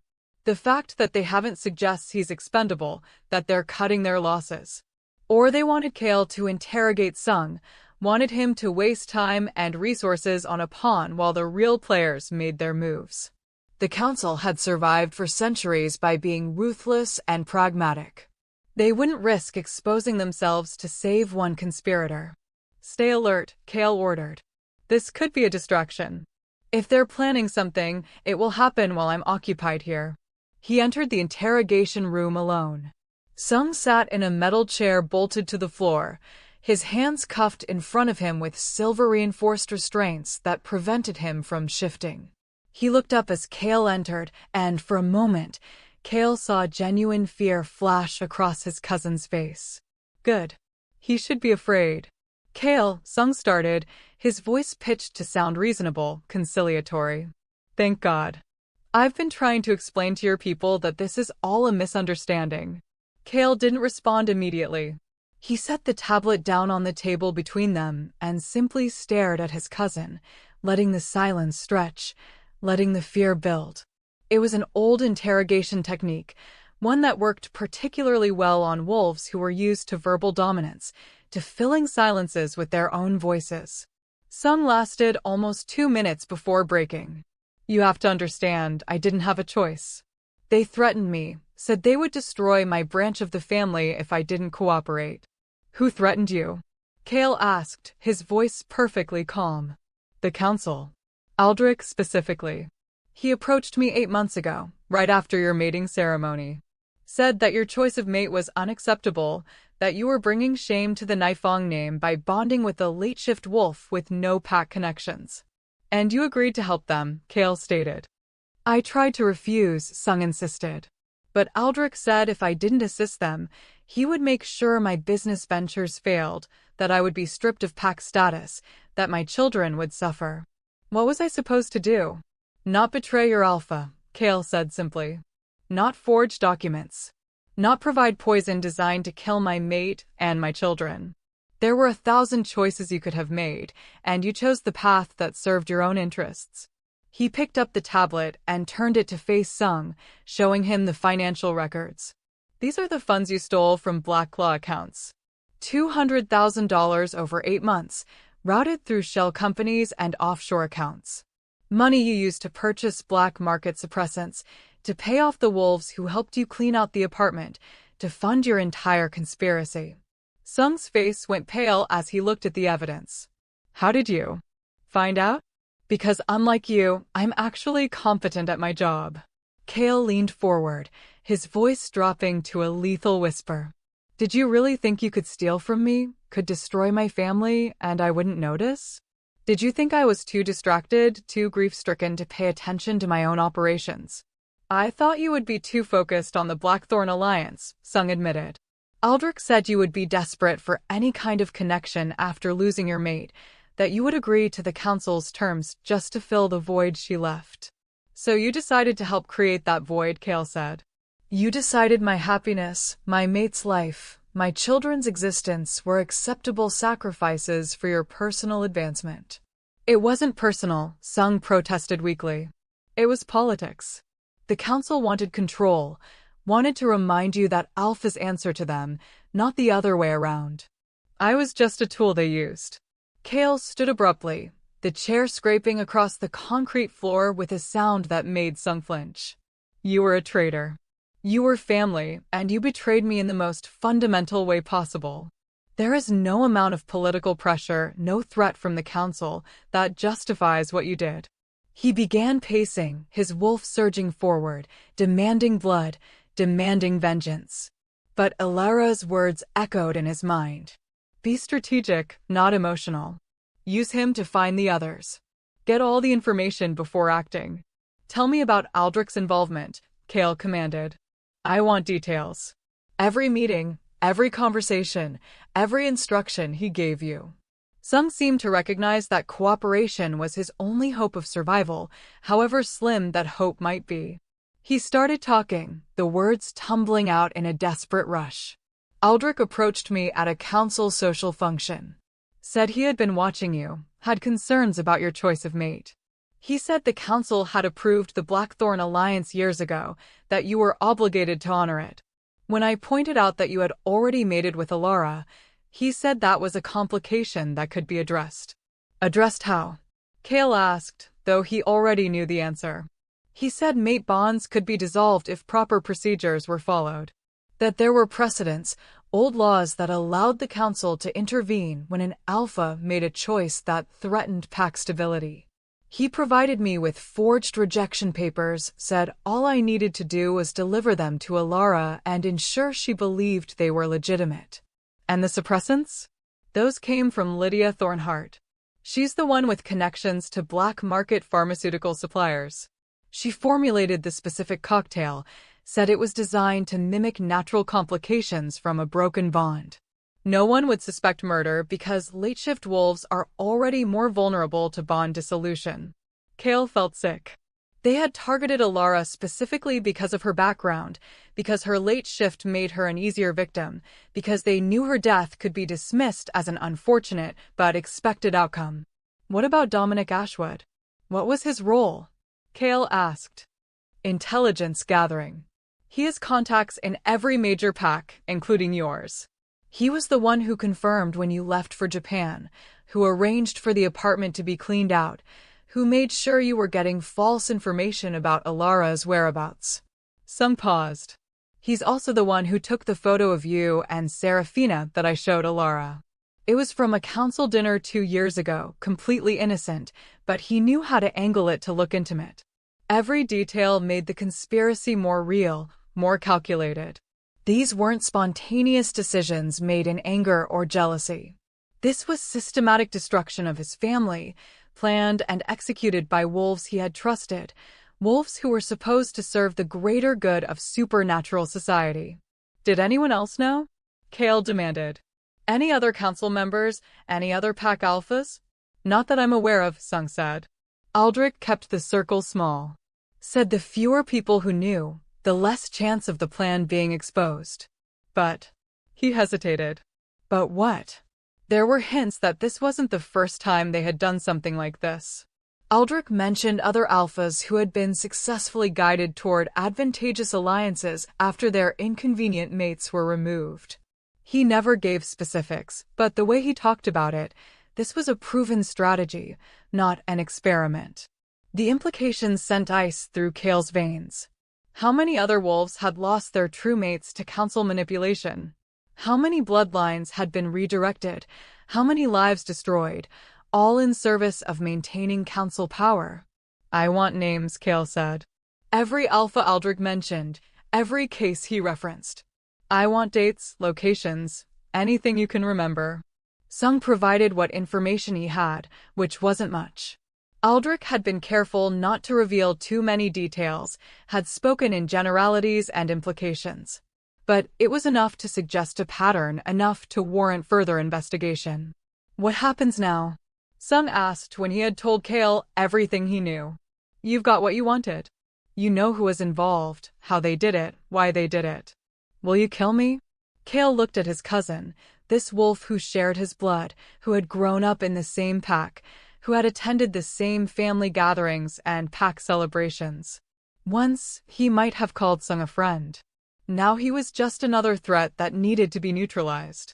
I haven't decided, Kale said honestly. Part of me wants to tear you apart right now, to make you suffer the way Alara suffered, the way I suffered. But another part recognizes that you're more useful alive, at least for now. You're going to testify against the council members involved. You're going to provide every piece of evidence we need to bring them down. And after that? Sung's voice was barely a whisper. After that, we'll see. Kale moved toward the door, then paused. For what it's worth, I hope it was worth it. I hope whatever Aldrich promised you, whatever benefits you thought you would gain from betraying me, I hope they were worth destroying your own honor, your own family, your own soul. He left Sung sitting there in the interrogation room and rejoined Marcus in the corridor outside. His beta took one look at his face and understood that the conversation had confirmed their worst suspicions. How bad? Marcus asked. Worse than we thought, Kale said. This isn't an isolated incident. The council has been doing this for years, possibly decades. Removing inconvenient mates, forcing advantageous alliances, all while claiming they're maintaining pack stability and supernatural society order. What do you want to do? Kale considered the question carefully. The smart play would be to gather more evidence, to build an airtight case against the council members involved, to present his findings to the broader supernatural community and let public opinion force their removal. But the smart play would also take time, would require patience and careful maneuvering. And time was something he didn't have. Not with Alara still recovering, not with the babies at risk, not with enemies who knew they had been exposed and were undoubtedly planning their next move. I want surveillance on all 3 council members, he decided. Every communication, every meeting, everyone they interact with. I want to know what they're planning before they plan it. Already in progress, Marcus confirmed. But Kale, you need to know that Aldrich has called an emergency council session for tomorrow night. Mandatory attendance for all regional alphas. What's the agenda? Officially? A review of recent territorial disputes and discussion of interpack cooperation initiatives. Marcus's expression was grim. Unofficially? They're going to move against you. They know you've found Alara, know you're investigating the conspiracy. This is their chance to strike first, to paint you as the problem before you can expose them. Kale felt his wolf snarl, felt the rage that had been building all day finally reaching a breaking point. The council thought they could summon him like a disobedient pup, could put him on trial for the crime of protecting his family. They thought he would come meekly, would defend himself according to their rules, would play the political game they had rigged in their favor. They were about to learn how wrong they were. "Tell them I'll attend," Cale said, his voice cold with promise. "And Marcus, prepare our people. If this is going to be a fight, I want to make sure we win." The emergency council session was scheduled for 8 o'clock the following evening, which gave Cale less than 24 hours to prepare for what would likely be the most important confrontation of his life. He returned to the hospital just after midnight, exhausted but unable to rest, needing to see Alara, to reassure himself that she was still safe, still alive, still his. Marcus had kept his word about security. The private medical wing was locked down tighter than a military installation, with pack members stationed at every entrance and exit. No one could get within 50 feet of Alara's room without being thoroughly vetted and approved. Cale found her awake when he entered, propped up on pillows and reading something on a tablet. She looked up as he came in, and he saw the question in her eyes before she spoke it. "Did you get what you needed?" she asked. "More than I wanted," Cale admitted, settling into the chair beside her bed. The events of the past day were catching up with him, the exhaustion settling into his bones. Sung confirmed everything. Aldrich, Lydia, Dominic, all of them were involved. And it's worse than we thought. This isn't the first time they've done something like this. Alara set the tablet aside, giving him her full attention. "Tell me." So he did. He told her everything Sung had revealed, about the conspiracy that stretched back years, about the other alphas who might have lost their true mates to council manipulation, about the emergency session that had been called for tomorrow night. He held nothing back, keeping his promise to give her the full truth no matter how ugly it might be. When he finished, Alara was quiet for a long moment, processing the information. Her hand rested on her belly, and Cale could see the babies moving beneath her palm, restless even in sleep. "They're going to try to remove you from power," she said finally. "That's what the emergency session is really about. They can't let you expose them, so they need to discredit you first, make it look like you're the problem." "That's my assessment as well," Cale agreed. "The question is how they plan to do it. They can't simply vote me out of my alpha position. That's not how pack hierarchy works. They would need to prove I'm unfit to lead, that I've violated some fundamental pack law. Like mating with an unsuitable wolf," Alara said quietly. "Like choosing a late-shift nobody over a strategic alliance that would benefit the entire supernatural community." The bitterness in her voice cut him deeply. "You are not unsuitable. You are not a nobody. You are my mate, my choice, and anyone who suggests otherwise can answer to me directly." "But that's how they'll frame it," Alara insisted. "They'll say you allowed personal feelings to override your duty to the pack. They'll point to me as evidence that you're not thinking clearly, that you're putting individual desires above collective good. And they'll use the pregnancy as proof that you were reckless, that you created future complications by mating with someone who can't bring political advantages." She was right, and they both knew it. The council would weaponize every aspect of their relationship, would twist what should have been celebrated into something shameful and irresponsible. It was a narrative that played into centuries of pack politics, of arranged matings and strategic alliances that prioritized power over love. "I won't let them do that to you," Cale said fiercely. "I won't let them make you into some kind of cautionary tale about what happens when alphas ignore their obligations." "Then you need to change the narrative," Alara said. "You need to go into that council session not as a defendant, but as a prosecutor. You have evidence of their conspiracy, testimony from Sung, financial records that prove they've been manipulating pack politics for their own benefit. Don't let them put you on trial. Put them on trial instead." The strategy was sound, but it carried enormous risks. Accusing sitting council members of conspiracy and attempted murder would fracture the supernatural community, would force every alpha to choose sides in a conflict that could easily escalate into open warfare. Wolves who had remained neutral, who had been content to let the council handle political matters, would be forced to take a position. If I do this, if I go after them publicly, there's no going back, Kale said. It will change everything about how the packs interact, how the council functions, how power is distributed in our world. Good, Alara said with surprising vehemence. Maybe it's time for things to change. Maybe it's time for wolves to stop accepting that the council can manipulate their lives, can decide who they mate with, can murder anyone who doesn't fit into their political calculations. Kale looked at her, at this woman who had survived 7 months of systematic poisoning, who was carrying his children despite every effort to kill them, who was still fighting even when she should have been broken. She was right. The council's power had gone unchecked for too long, their authority accepted without question, because that was how things had always been done. But nothing lasted forever.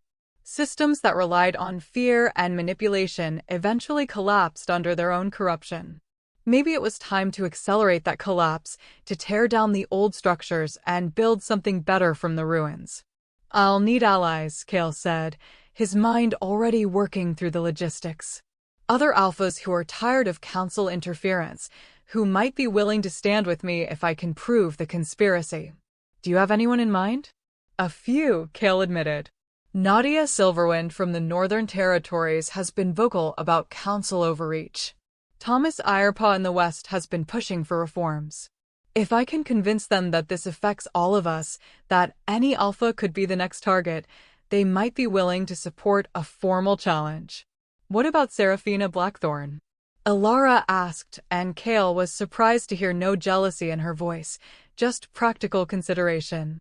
She was supposed to be her mate according to the council's plans. How does she feel about being used as a political pawn? It was a good question, one Kale hadn't fully considered. He had been so focused on Alara, on protecting his actual mate, that he hadn't thought about how Seraphina might react to learning she was part of a conspiracy designed to trap him into an unwanted alliance. I don't know, he said. We've never been particularly close. The proposed alliance was always more about our families than about us personally. But you're right that she deserves to know the truth. If nothing else, she might be able to provide insight into what her father knew about the council's plans. Then talk to her, Alara suggested. Before the council session. Give her the chance to decide where she stands. Kale pulled out his phone and scrolled through his contacts until he found Seraphina's number. It was after midnight, but wolves kept irregular hours, and this couldn't wait. He composed a brief message asking her to meet him first thing in the morning, marking it as urgent. The response came almost immediately. Her apartment. 7 a.m. Come alone. She'll see me, Kale told Alara. Though she wants me to come alone, which could be a trap. Or it could be that she's as tired of being manipulated as we are, Alara pointed out.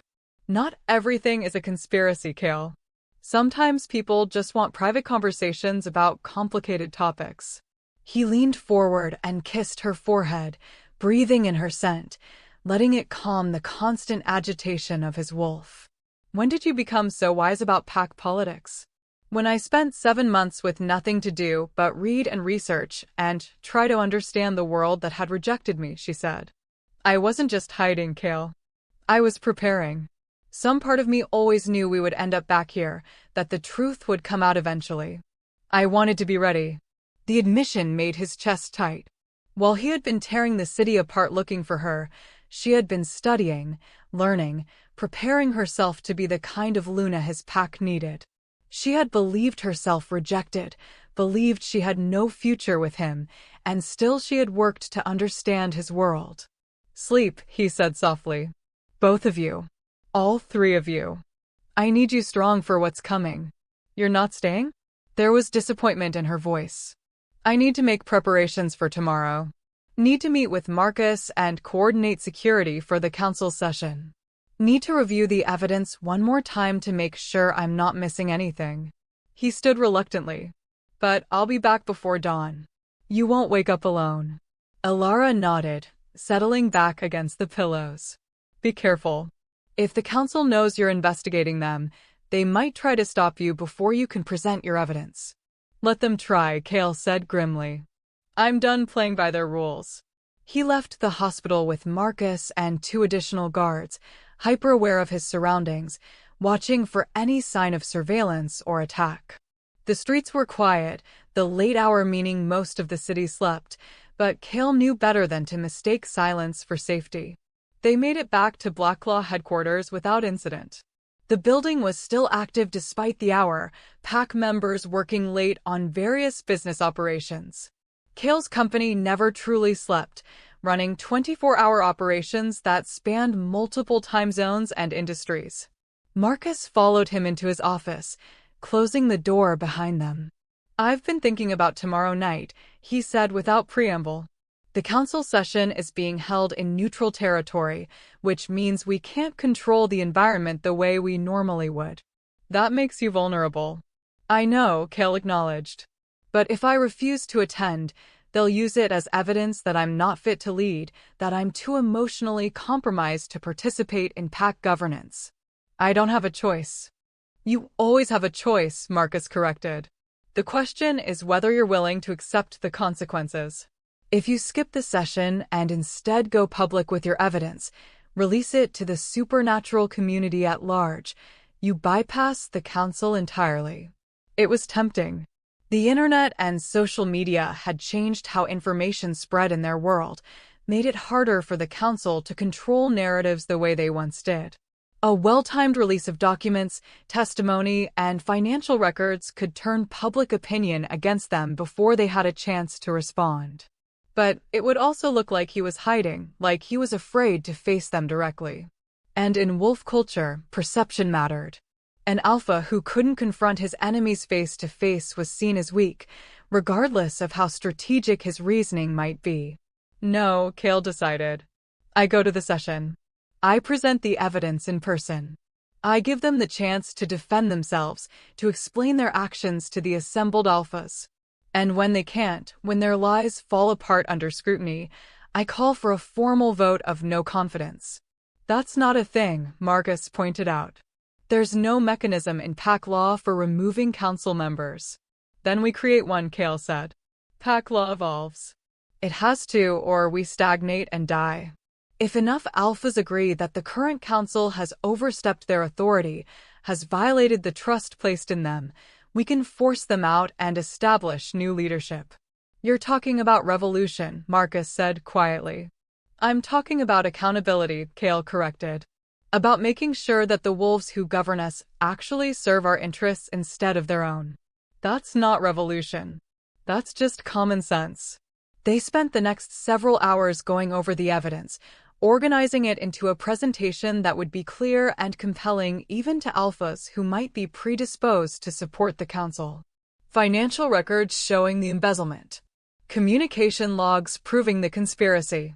Sung's testimony detailing how the plan was executed. Medical reports from Dr. Thorne explaining what the suppressants were designed to do. By the time they finished, it was nearly 5 in the morning. Cale's meeting with Serafina was in 2 hours, which barely gave him time to shower and change into fresh clothes. "Get some rest," he told Marcus. "I need you sharp tonight." "Same to you," Marcus replied. "You look like death, and that's not the impression you want to make when you're accusing the council of attempted murder." Cale managed a tired smile. "I'll catch a few hours after the meeting with Serafina. Right now, coffee and determination are all I've got." He returned to the hospital briefly, keeping his promise to check on Alara before dawn. She was sleeping peacefully, her breathing deep and even, one hand resting on her belly. The fetal monitor showed 2 strong, steady heartbeats. His children, alive and growing stronger every hour. He stood beside the bed for several minutes, just watching her, memorizing this moment. Tomorrow night would change everything. Either he would succeed in exposing the council's corruption, or he would be stripped of his position and possibly killed for challenging their authority. There was no middle ground, no compromise position. But looking at Alara, at the visible evidence of their children, Cale knew he was making the right choice. Whatever happened tomorrow night, he would face it knowing he had fought for his family, had refused to let the council destroy what should have been protected and celebrated. "I love you," he whispered, though she couldn't hear him. All three of you. And I'm going to make sure we have a future together, no matter what it costs me. Serafina Blackthorn's apartment was in one of the city's most exclusive buildings, a high-rise that catered to supernatural residents with money and status. Security was tight, but they recognized Cale and allowed him access without question. He rode the elevator to the penthouse level alone, having left his guards in the lobby despite their protests. Serafina answered the door before he could knock, as if she had been waiting for him. She was tall and elegant, with the kind of classical beauty that came from generations of selective breeding. Her dark hair was pulled back in a severe bun, and she wore tailored slacks and a silk blouse that probably cost more than most wolves made in a month. "Cale," she greeted him coolly. "This is unexpected. I don't think we've had a private conversation in at least 5 years. We need to talk about the council," he said without preamble.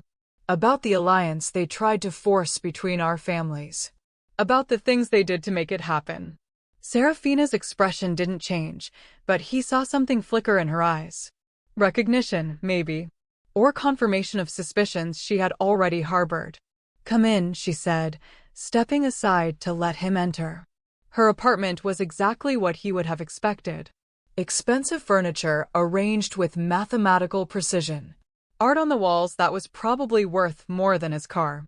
Everything perfect, everything controlled, everything designed to project an image of wealth and power. "Can I offer you coffee?" she asked, moving toward the kitchen.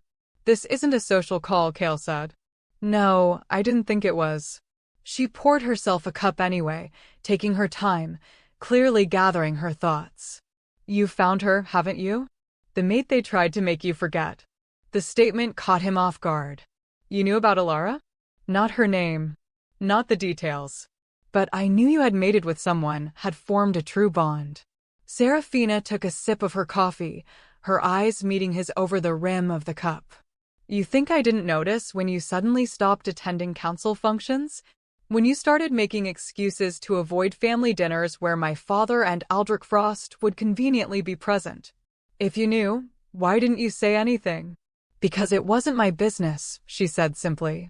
"The alliance between our families was always more important to our fathers than to us. I've known since I was 15 that I would probably be matched with you for political reasons. I made my peace with it. But I also hoped that if you found someone you actually loved, you would have the courage to choose her over duty."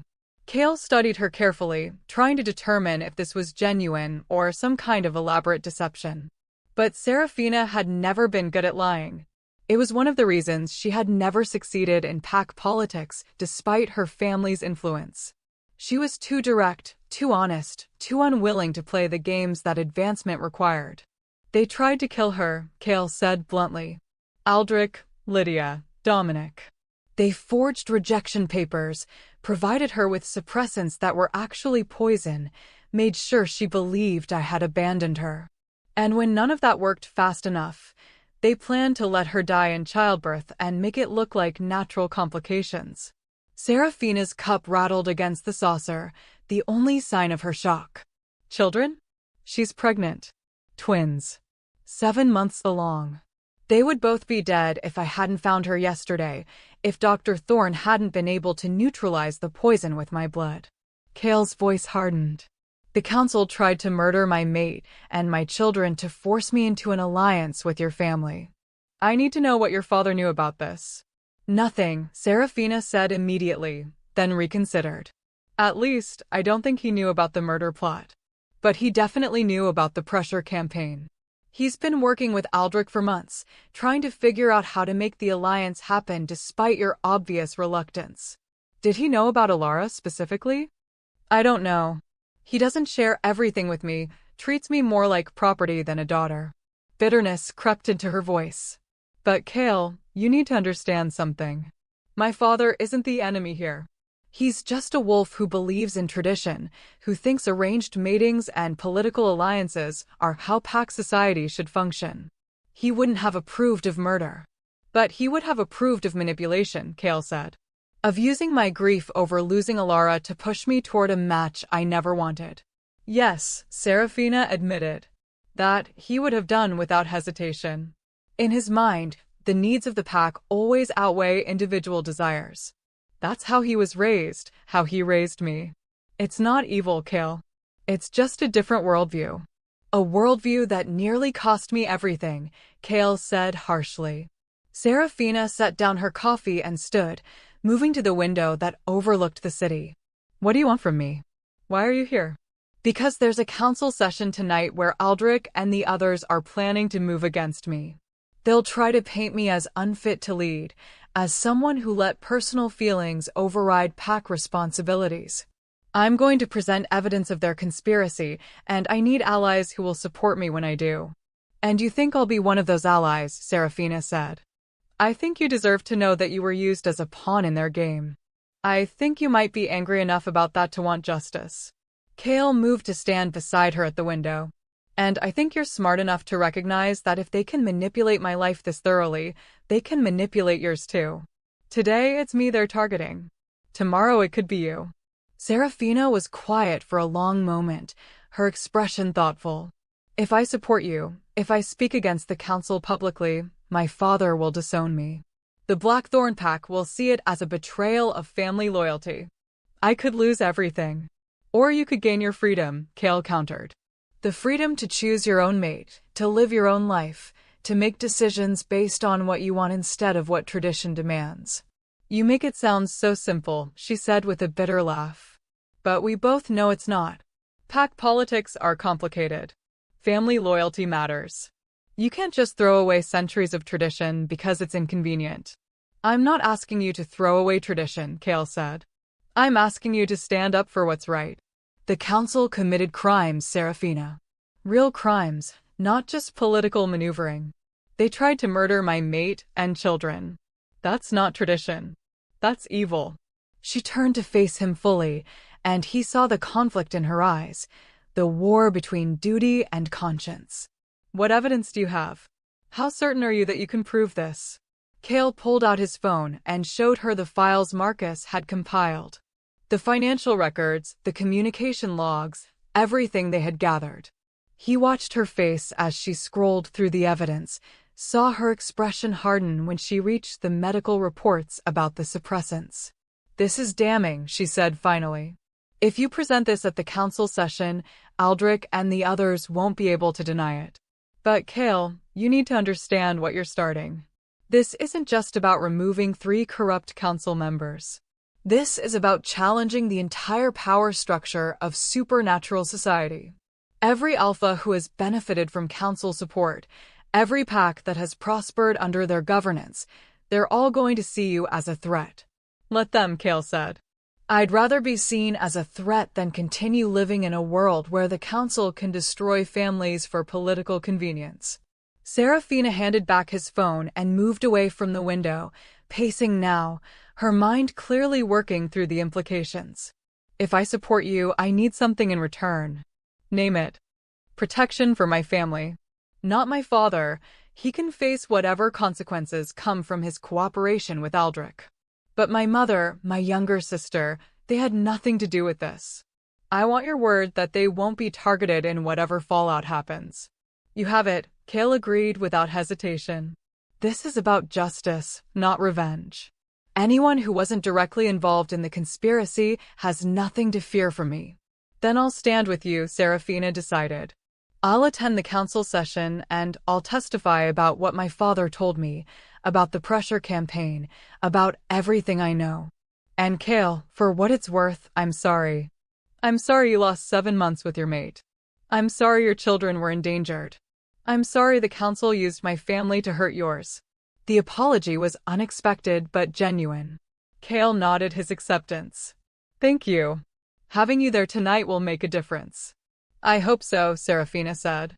Because if this goes wrong, if the other alphas don't support your challenge, we're both going to be in serious trouble. Kale left her apartment with one more ally than he'd had when he arrived, but also with a clearer understanding of just how difficult tonight would be.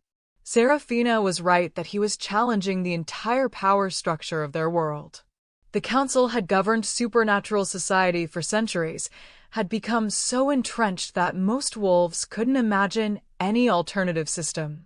But systems that couldn't adapt eventually collapsed. The question was whether that collapse would be controlled and managed, or chaotic and destructive. He returned to the hospital to find Alara awake and eating breakfast, looking stronger than she had the previous day. Dr. Thorne was checking her vitals, a satisfied expression on her face. The baby's heart rates have stabilized completely, the doctor announced as Kale entered. And Alara's blood pressure is coming down. Whatever you did last night, however you managed to keep her stress levels low despite everything happening, it worked. I just told her the truth, Kale said, moving to Alara's side. All of it. Sometimes the truth is less stressful than uncertainty, Dr. Thorne observed. She made some notes on her tablet and headed for the door. I'll leave you two alone. But remember, complete bed rest. No matter what happens tonight at the council session, Alara stays here. When the doctor left, Alara immediately asked, how did it go with Serafina? Better than expected, Kale admitted. He filled her in on the conversation, on Serafina's agreement to testify, on her insights about her father's involvement. She's going to be there tonight, which gives us at least one ally in the room. That's good, Alara said. But Kale, I've been thinking. What if the council doesn't care about evidence? What if they've already decided to move against you regardless of what you present? Then it becomes a show of force, Kale said grimly. The other alphas in attendance will have to choose sides. Either they support the council's authority to manipulate pack politics, or they support an alpha's right to choose his own mate without interference. You're betting that most alphas value individual freedom over council control, Alara said. But what if you're wrong? What if tradition and stability matter more to them than justice? Then I lose everything, Kale acknowledged. My position, my pack, possibly my life. But Alara, I can't back down now. If I let the council get away with this, if I accept their authority to destroy our family, then I'm no better than they are. I'm complicit in a system that treats wolves as political pawns instead of living beings with rights and choices. Alara reached for his hand, squeezing it tightly. I know. I'm not asking you to back down. I just want you to be prepared for the worst, to have a plan if things go wrong. The plan if things go wrong is to get you and the baby somewhere safe, Kale said. I've already arranged for Dr. Thorne to transport you to a secure location if necessary. Marcus knows where to take you. You'll be protected no matter what happens to me. No, Alara said firmly. We stay together. If you go down, we go down together. I didn't survive 7 months of poison just to run away when things get difficult. You're 7 months pregnant with twins, Kale reminded her. You need to think about them, about their safety. I am thinking about them, Alara insisted. I'm thinking about what kind of world they're going to grow up in. I'm thinking about whether they'll have a father, whether they'll know their pack, whether they'll be accepted or seen as the illegitimate children of a disgraced alpha. Those things matter just as much as physical safety. She was right, even though it terrified him to admit it. Running would protect their bodies, but destroy their future. If Kale lost tonight, if the council stripped him of his position and scattered his pack, his children would grow up as outcasts, would bear the stigma of their father's defeat for their entire lives. Then we fight, Kale said. And we win. We fight and we win, Alara agreed. She pulled him down for a kiss, fierce and claiming, a reminder that whatever happened tonight, they were in this together. The rest of the day passed in a blur of final preparations. Marcus arrived with updates on pack positioning, on which alphas had confirmed attendance at the council session, on contingency plans if violence erupted. Serafina called to confirm she would be there and to share additional details she had remembered about her father's conversations with Eldrick. Dr. Thorne checked on Alara 3 more times, her concern evident despite her professional demeanor. As evening approached, Kale changed into formal pack attire. Black suit, silver accessories that marked his alpha status, the Nightfang crest visible on his lapel. He looked every inch the powerful alpha CEO he had spent decades becoming. But underneath the expensive clothes and confident bearing, He was just a wolf who loved his mate and wanted to protect his children. "You look terrifying," Alara said when he emerged from the bathroom. "Like someone who could tear down the entire council and not even break a sweat." "That's the idea," Kale said. He moved to the bed and knelt beside it, bringing himself to eye level with her. "No matter what happens tonight, know that I love you. Know that every choice I've made, every risk I've taken, has been to protect our family." "I know," Alara whispered. "Now go. Go show them what happens when they threaten a night fong." The council session was being held in a historic building downtown, one of the few remaining structures from the early days of the city's founding. It had served as neutral ground for supernatural disputes for over a century, a place where pack politics were supposed to be set aside in favor of collective governance. Kale arrived exactly on time, neither early nor late, projecting confidence and control. Marcus and his security team flanked him as he entered, their presence a reminder that he was still Alpha of Blackclaw, still a force to be reckoned with regardless of what the council might claim. The main hall was already filling with alphas from across the region. Some he knew well, others only by reputation. All of them were watching him, assessing, calculating which side they would take if this came to open conflict. Aldrich Frost stood at the front of the room, beside the raised platform where the council typically sat during sessions. He looked composed, confident, showing no sign that he knew his conspiracy had been exposed. Beside him were Lydia Thornhart and Dominic Ashwood, equally calm, equally prepared. Kale felt his wolf surge forward, felt the territorial rage that demanded he attack immediately, that he eliminate these threats to his family without hesitation. But that wasn't the plan. That wasn't how this would work. He took his seat in the section reserved for regional alphas, Marcus standing behind him, and waited for the session to begin. Aldrich called the meeting to order at precisely 8 o'clock. "Thank you all for attending on such short notice. We have urgent matters to discuss regarding pack governance and alpha conduct. Specifically, we need to address concerns that have been raised about Kale Nightfang's recent behavior and decision-making." So that was how they would play it. Direct attack, no pretense at neutrality. "What concerns?" Nadia Silverwind asked from across the room. "Kale has led Blackclaw successfully for 30 years. His pack is prosperous, his business operations benefit the entire supernatural community. What exactly are we here to discuss?" "We're here to discuss his choice of mate," Aldrich said bluntly. 8 months ago, Kale formed a mating bond with a late-shift wolf named Alara Moonveil. A wolf with no pack connections, no political value, no qualifications to serve as Luna to one of our most powerful packs. This choice represents a fundamental failure of judgment that cannot be ignored. The room erupted in conversation, alphas arguing among themselves about whether mate choice was subject to council oversight. Kale remained silent, watching, waiting for the right moment to strike. Furthermore, Aldrich continued, raising his voice to be heard over the din, "We have learned that this mate is now pregnant with Night Fong heirs. Children who will carry alpha blood, but whose mother's lineage is questionable at best. This raises serious concerns about bloodline purity and future pack leadership." "Enough," Kale said, his voice cutting through the noise like a blade. He stood, and immediately the room fell silent. "You want to discuss my mate? My children? Then let's discuss the real issue here.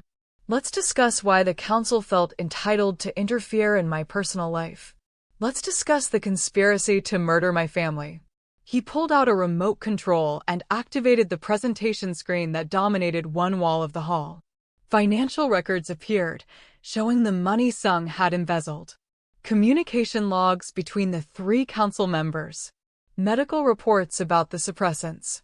Sung's testimony recorded and transcribed. "For 8 months," Kale said, his voice deadly calm, "these 3 council members worked to destroy my mating bond. They forged rejection papers. They provided poison disguised as medicine. They manipulated information to keep me searching in all the wrong places while my mates slowly died from their drugs. And they did it all to force me into an alliance with the Blackthorn family an alliance that would have given the Council unprecedented control over Black Claw operations. The evidence spoke for itself. As Kale walked through each piece, showing the connections, explaining the timeline, he watched the other Alphas' expressions change from skepticism to shock to fury. These were wolves who valued pack loyalty above almost everything. The idea that the Council would betray that loyalty, would actively work to destroy an Alpha's family, was anathema to everything they believed. These accusations are preposterous, Aldrich tried to interrupt. Fabricated evidence from a disgraced Alpha trying to avoid accountability for his poor choices. Then explain the money, Kale challenged. Explain why $200,000 was stolen from my accounts and used to purchase black market suppressants. Explain the communication logs that show you three coordinating this conspiracy for months. Before Aldrich could respond, Serafina stood from her seat. I can explain my family's role in this. My father was approached by Aldrich Frost 8 months ago and asked to support an effort to convince Kale to accept our alliance. I didn't know the details at the time, but I knew pressure was being applied. I know that my father was told Kale's mate had left him, that he was vulnerable and could be guided toward a more suitable match. Her testimony carried weight because she had everything to lose by speaking. The other Alphas recognized that she was risking her family's standing to tell the truth. The question, Kale said, addressing the room at large now, is whether we accept that the Council has the right to manipulate our lives this way. Whether we agree that they can destroy our mates, murder our children, force us into alliances we don't want, all in the name of pack stability and political advantage. The Council exists to provide governance, Aldrich argued, though his confidence was clearly shaken. To ensure that individual Alphas don't make choices that harm the greater supernatural community. And who governs the Council? Kale shot back. Who holds them accountable when they abuse their power? When they commit crimes in the name of governance? Nadia Silverwind stood. I move for a formal investigation into these allegations. If even half of what Kale has presented is true, then the Council has violated our most fundamental laws about pack sovereignty and mate bonds. Seconded, Thomas Ironpaw called from the back of the room. Other Alphas joined in, their voices creating a chorus of agreement that the Council couldn't ignore.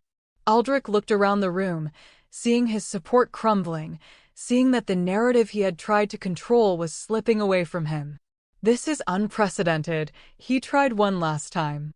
The Council answers only to itself. There is no mechanism for investigation by pack Alphas. Then we create one, Kale said. Right here, right now. I call for a vote of no confidence in the current Council leadership. All those in favor of removing Aldrich Frost, Lydia Thornhart, and Dominic Ashwood from their positions, speak now.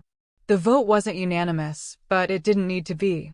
2/3 of the Alphas present supported Kale's motion, their voices carrying the weight of their packs, their territories, their collective authority. The Council, as it had existed for centuries, fell in a single evening. Kale left the Council Hall hours later, after helping establish a provisional leadership structure, after giving his testimony to the investigative committee that had been formed, after ensuring that Aldrich and the others were taken into custody to await formal charges. He was exhausted, running on nothing but determination and the need to get back to Alara. Marcus drove while Kale sat in the back seat, processing everything that had happened, everything that had changed. You did it, Marcus said quietly. You actually did it. We did it, Kale corrected. None of this would have been possible without you, without Serafina's testimony, without every Alpha who chose to stand for what was right instead of what was traditional. The hospital was quiet when they arrived, most patients sleeping, the overnight staff moving through their routines with practiced efficiency. Kale made his way to Alara's room, his heart pounding, needing to see her, to tell her that it was over, that they had won. He found her awake, the fetal monitor still beeping its steady rhythm beside the bed. She looked up as he entered, and he saw the question in her eyes before she asked it. We won, he said simply. The relief that flooded through their bond was almost overwhelming. Ilara's eyes filled with tears, and she reached for him, pulling him down to the bed beside her. "Tell me everything," she demanded. So he did, holding her carefully, mindful of her condition, describing the council session, the presentation of evidence, the vote that had stripped Aldrich and the others of their power. He told her about Serafina's testimony, about Nadia Silverwind's support, about the new governance structure they were building to replace the corrupt system that had nearly destroyed their family. "It's really over," Ilara said when he finished. "They can't hurt us anymore." "They can't hurt us anymore," Cale confirmed. He placed his hand on her belly, feeling his children moving beneath his palm. "And our children will grow up in a world where the council can't dictate their futures, can't decide who they mate with, can't manipulate their lives for political gain." Another contraction made Ilara gasp, but this one was different. Stronger. More purposeful. Dr. Thorne, who had apparently been alerted by the monitors, burst into the room. "It's time," she announced, already moving into action, calling for nurses, preparing equipment. The stress of the past 48 hours has finally caught up. These babies are coming whether we're ready or not. Cale felt his heart stop. It's too early. They're only 7 months. 7 months with excellent medical care and their father's blood strengthening them, Dr. Thorne corrected. They have a good chance, Cale. But I need you to stay calm and let me work. The next hour passed in a controlled chaos of medical activity. Cale held Ilara's hand through the contractions, coached her breathing when the pain became overwhelming, poured strength through their bond when she needed it most. And finally, as dawn broke over the city, as the first rays of sun touched the hospital windows, their son was born. Small but fighting, letting out a cry that seemed impossibly loud for such a tiny body. "Draven," Ilara gasped out between contractions. "His name is Draven." 5 minutes later, their daughter followed.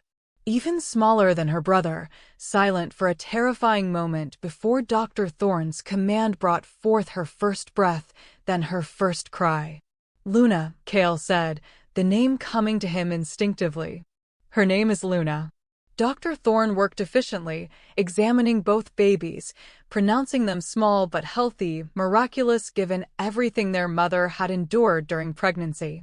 She placed them on Ilara's chest, skin to skin, and Cale watched as his mate held their children for the first time. His family. Real and alive and perfect despite everyone who had tried to prevent their existence. "They're beautiful," Ilara whispered, tears streaming down her face. "They're ours," Cale said, his own voice rough with emotion. "And nothing will ever threaten them again." He pulled out his phone and sent a message to Marcus, to Serafina, to the provisional council that had been established. An announcement that the Nightfang heirs had been born, that the next generation of his bloodline had survived against all odds. Within minutes, responses flooded in. Congratulations from alphas across the region. Offers of gifts and support. Recognition that this moment represented more than just a birth, more than just the continuation of a bloodline. It represented change. The end of an old system and the beginning of something new. A world where wolves chose their own mates, where love mattered as much as politics, where children were celebrated rather than seen as political assets to be managed. Cale stood beside the hospital bed, one hand on Ilara's shoulder, looking down at his son and daughter. They were so small, so vulnerable, completely dependent on him and Ilara for everything. But they were also strong. They had survived poison in the womb, had been born early but healthy, carried the alpha blood of 2 ancient bloodlines. They would grow up in a world he and Ilara were building, a world where they could choose their own paths, their own mates, their own futures. "What happens now?" Ilara asked, echoing her question from days ago, though everything had changed since then. "Now," Cale said, "we raise our children. We rebuild the council with alphas who actually serve their packs instead of manipulating them. We create a world where what happened to us can never happen again." "And us?" Ilara pressed. "What happens with us?" Cale leaned down and kissed her, gentle and claiming all at once. Now I claim you publicly as my Luna.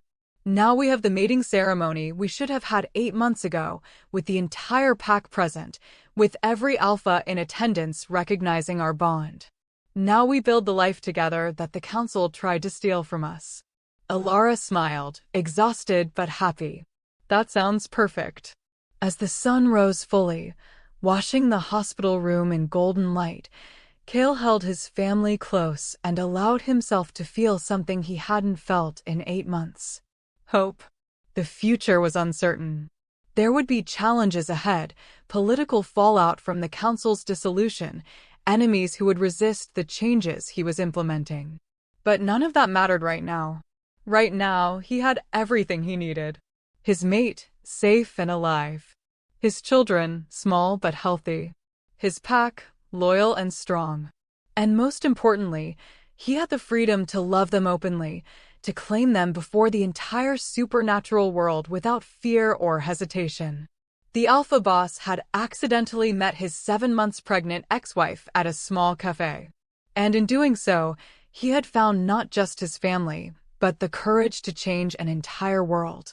If you're invested in Kale and Alara's journey, if you want to see more stories about true mates who refuse to be broken by conspiracy and corruption, make sure you're subscribed. Hit that subscribe button and turn on notifications so you never miss when we share stories of alphas who fight for their families, mates who survive against impossible odds, and love that conquers even the darkest political schemes. Drop a comment below telling us what you thought of this story, and let us know where you're watching from. Your support helps us bring you more epic paranormal romance tales like this one.